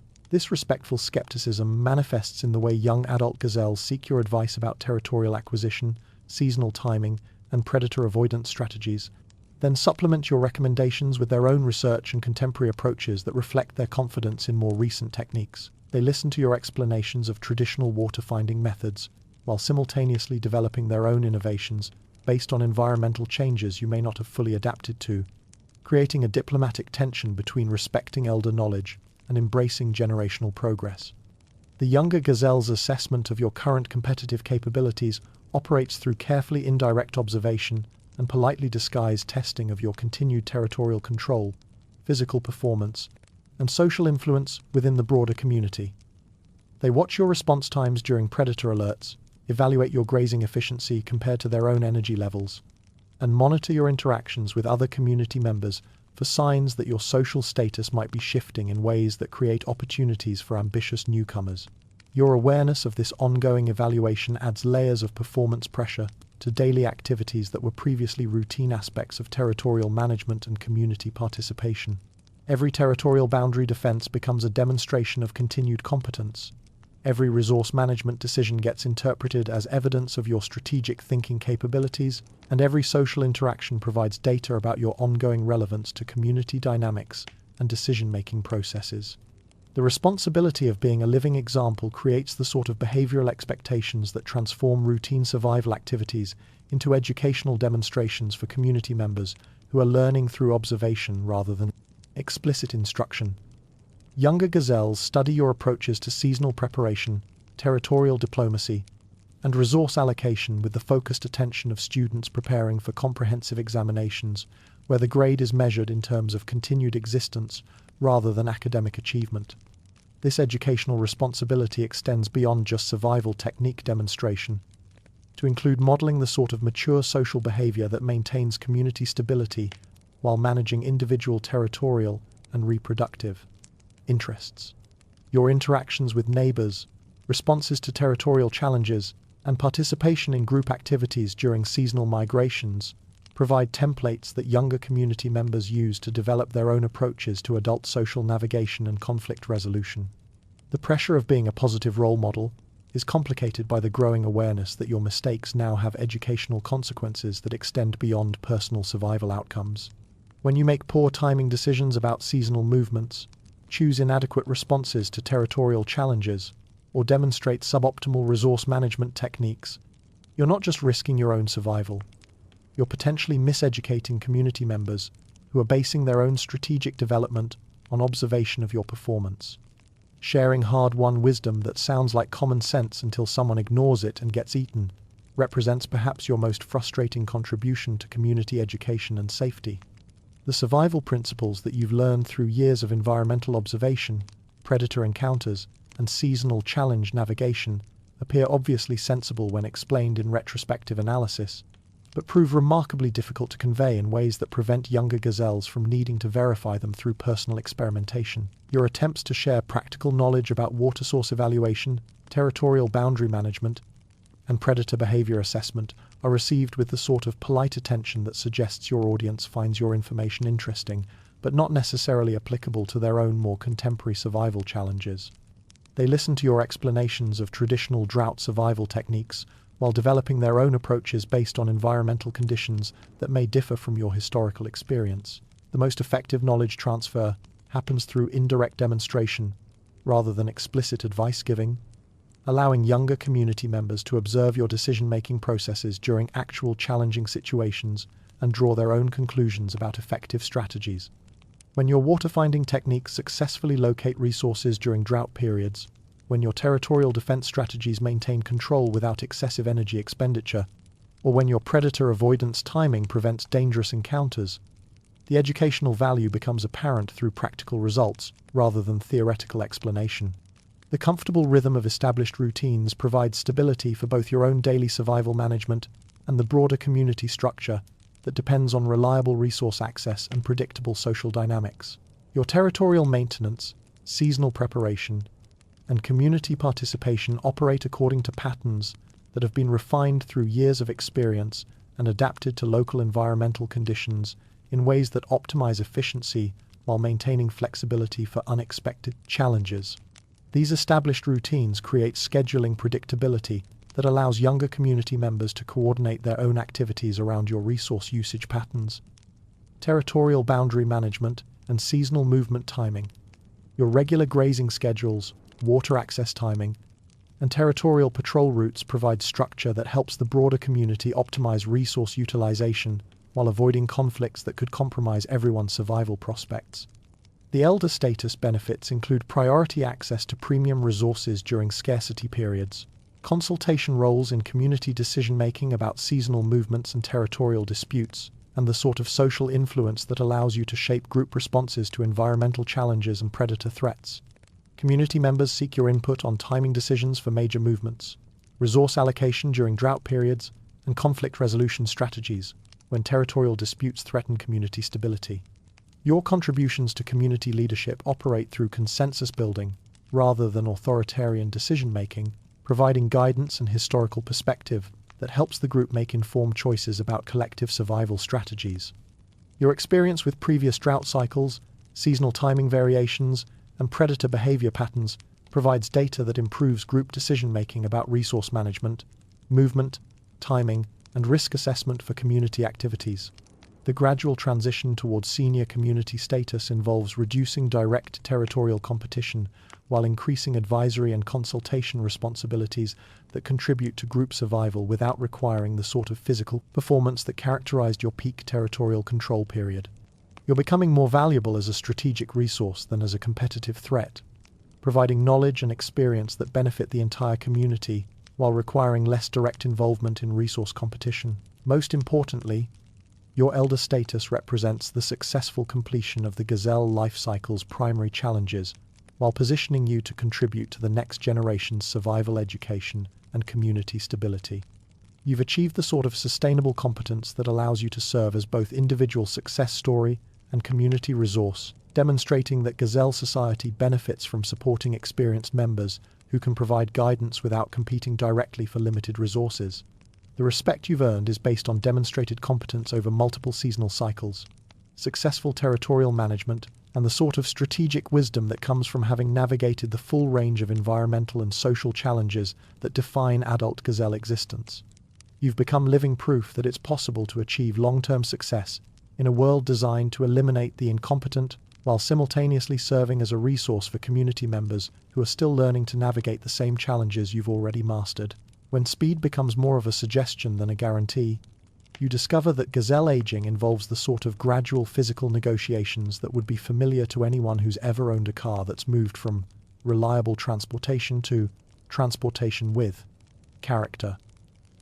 Your legs, which once carried you across the savanna with the sort of effortless efficiency that made predator avoidance look like recreational jogging, now require more strategic planning and careful warm-up procedures before committing to anything that could generously be called rapid movement.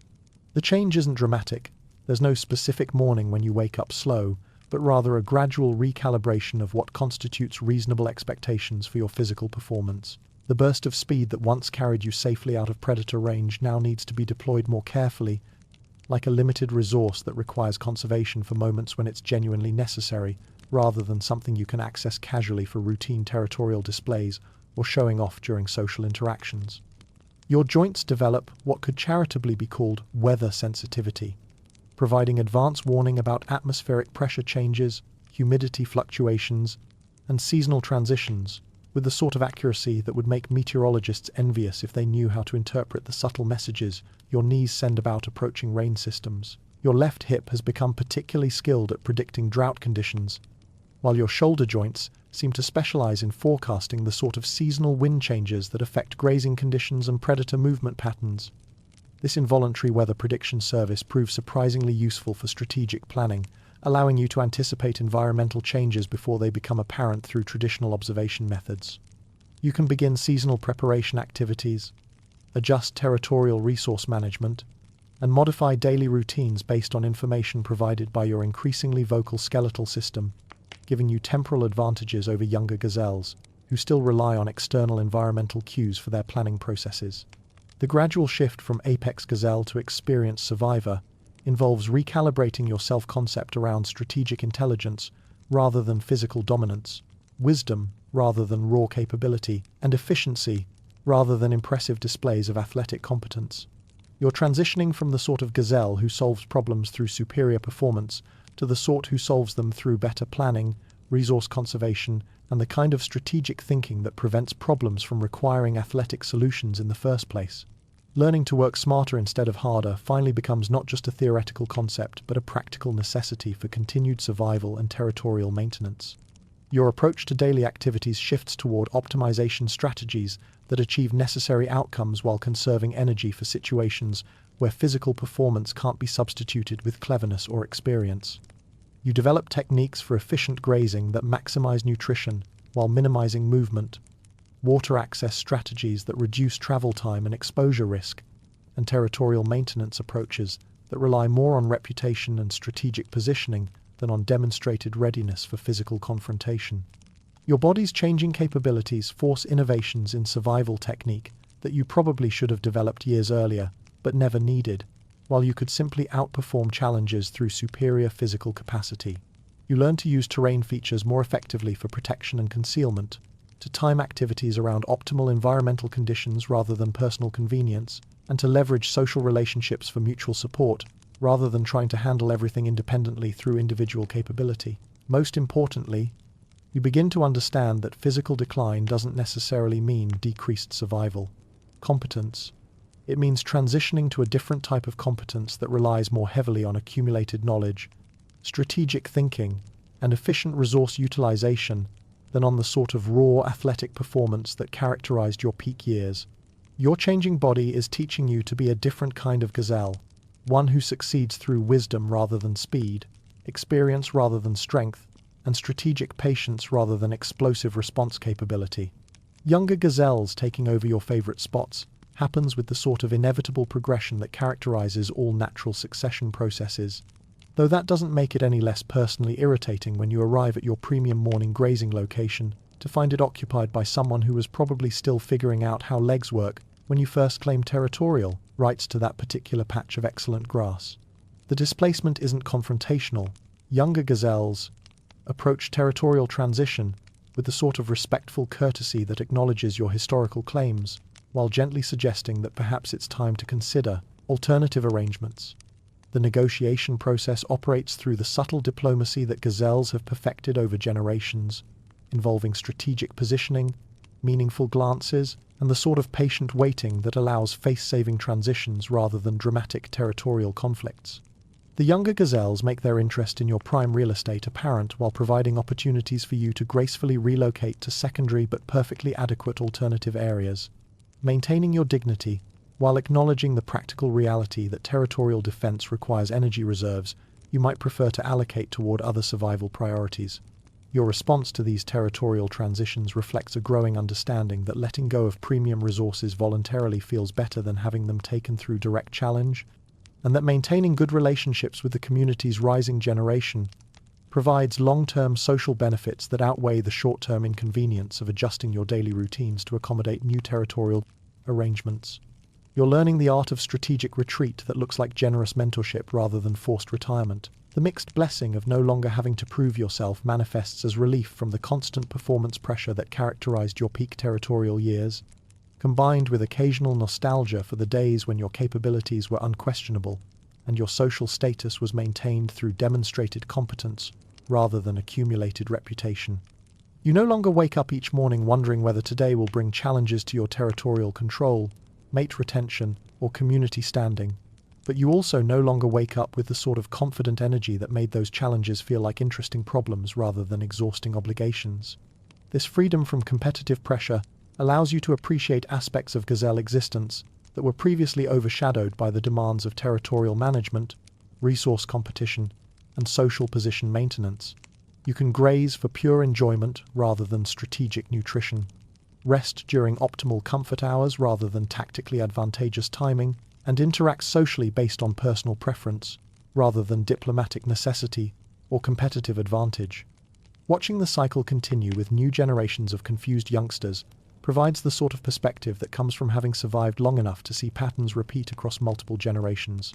The young gazelles stumbling through the same developmental challenges you navigated decades ago remind you that the fundamental experiences of gazelle life remain constant, even as individual circumstances vary, and that the awkward phases, learning mistakes, and gradual competence development that characterized your own maturation continue to define the species' adaptation to environmental challenges.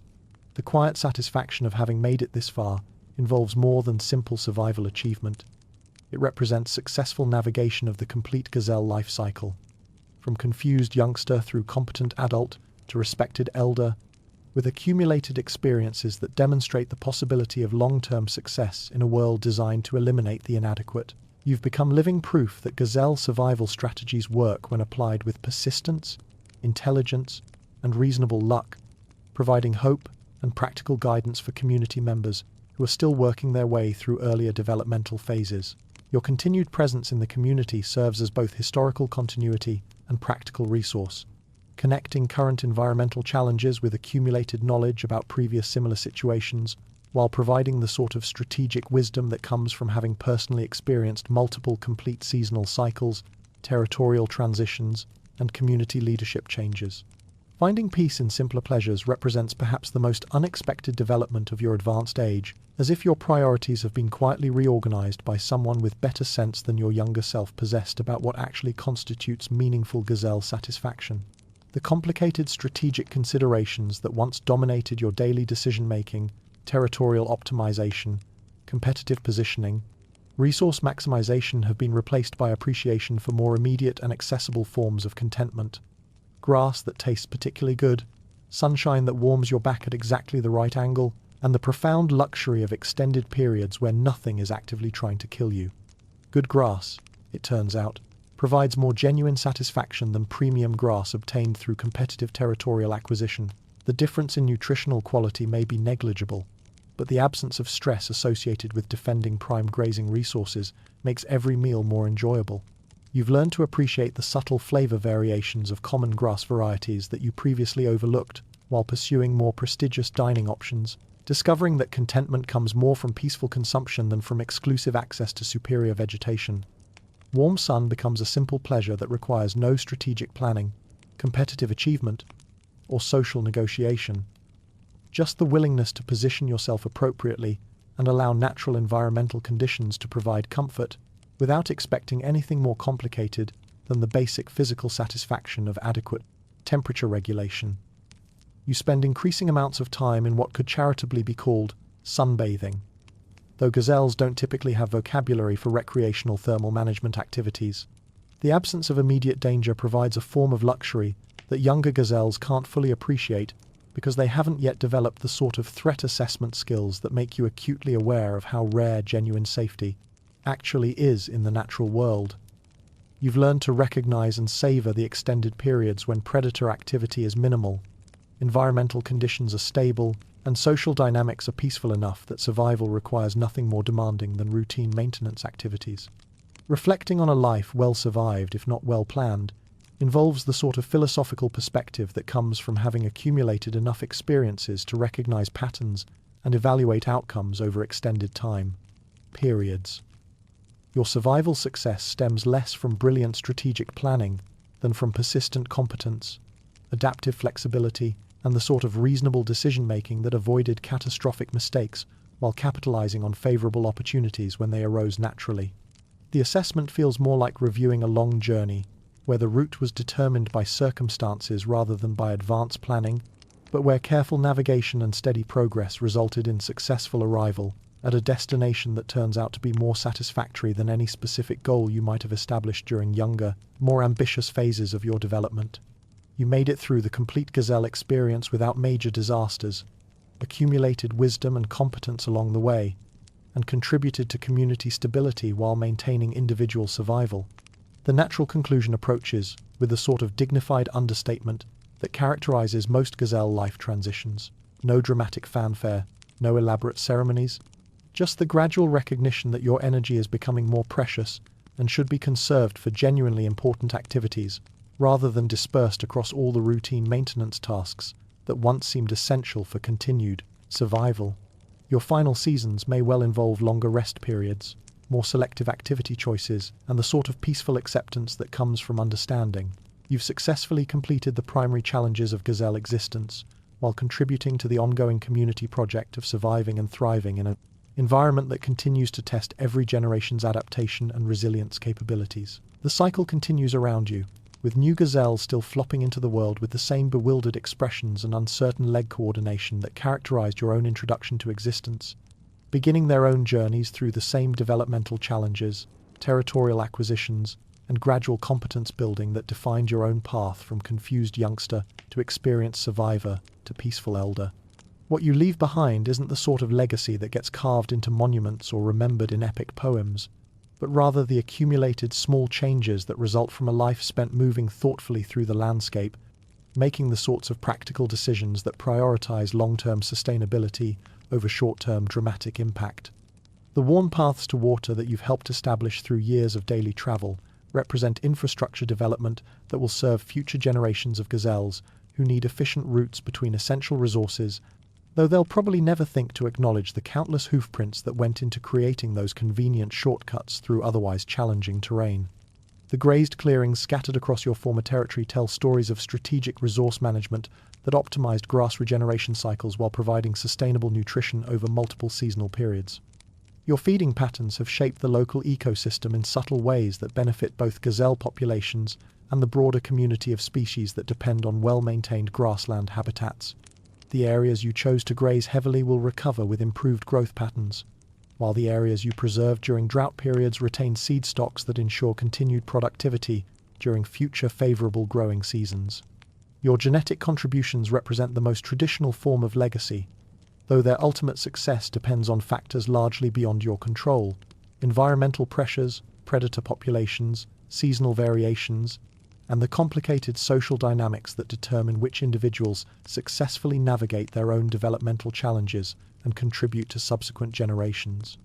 Your offspring carry forward not just your biological heritage, but also the behavioral adaptations they observed during their time under your guidance, though they'll undoubtedly modify those techniques based on their own experiences and environmental conditions. The continuity of gazelle life operates according to patterns that transcend individual survival stories, while depending entirely on the accumulated success of countless personal journeys like your own. The same fundamental challenges that defined your development, learning to find food and water, avoiding predators, navigating social dynamics, claiming territory, raising offspring continue to test each new generation's adaptation and resilience. The specific environmental conditions change, but the core requirements for gazelle success remain remarkably consistent across generations. New players enter the ongoing drama of savanna survival with the same bewildered determination that characterized your own early experiences, bringing fresh energy and innovative approaches to problems you spent decades learning to solve. They'll make similar mistakes, develop comparable competencies, and eventually contribute their own variations to the collective knowledge base that helps gazelle society maintain effectiveness in the face of changing environmental challenges and predator pressures. The landscape remains fundamentally indifferent to individual gazelle stories, operating according to geological and climatological processes that dwarf the timescale of any single life cycle, but somehow manages to be consistently welcoming to creatures willing to learn its rhythms and adapt to its requirements. The acacia trees that provided shade during your rest periods will continue offering protection to future gazelles. The seasonal streams that supported your territorial claims will flow according to rainfall patterns that care nothing about personal survival needs, but somehow provide just enough reliability to sustain generations of careful water resource management. Your particular story ends, but the larger narrative of gazelle adaptation and survival continues without pause, incorporating your contributions into the ongoing project of species persistence, while beginning new chapters featuring different individuals who will face the same essential challenges with their own variations of the strategies you spent a lifetime developing and refining. Life lessons learned during your extended tenure as a professional gazelle boil down to principles so simple they sound almost insulting to anyone who hasn't spent decades discovering their practical applications through direct experience with survival challenges. Stay alert, because the moment you stop paying attention to your surroundings is precisely when something with teeth decides you look like an easy meal. Eat when you can, because seasonal abundance never lasts as long as you hope, and drought periods always arrive sooner than you expect. Don't trust anything with teeth, because even the most apparently harmless predators are fundamentally committed to your conversion from living gazelle to nutritional resource. Survival may seem like common sense, until young gazelles ignore the basics and learn the hard way why generations have reached the same conclusions about living in a world that constantly tests safety, abundance, and predictability. The art of survival is less about brilliance or athleticism and more about showing up consistently. Excellence means little if it can't be sustained across seasons of challenge. Long-term survivors are those who develop steady routines, make sound decisions under pressure, and avoid catastrophic mistakes while seizing good opportunities. Often, boring is best. The most successful gazelles favor sustainable habits over dramatic achievements, steady competence over bursts of brilliance, and gradual improvement over constant crisis. Exciting lives often end early, while the uneventful ones last long enough to pass wisdom to future generations, teaching that survival demands patience over heroics, consistency over genius, and daily commitment over occasional greatness. The savanna moves to its ancient rhythm, indifferent yet accommodating to creatures who adapt to its patterns. Seasons cycle reliably, providing the stage for countless dramas of survival, growth, and adaptation amid grasslands, acacia trees, and the eternal dance of predator and prey. Each generation is born with the same shaky legs and wide-eyed wonder, facing a world of both opportunity and danger. Survival depends on competence, a bit of luck, and strategies built through experience, finding food, avoiding threats, and fostering relationships that help rather than hinder. The cycle continues, carrying forward genetic traits, learned behaviors, and adaptive improvements. Grass grows according to rainfall and temperature, forming the foundation of all gazelle life, while competition drives innovation. Somewhere right now, a young gazelle is learning to run, starting the journey to discover that a boring life can be the greatest achievement in a beautiful yet dangerous world.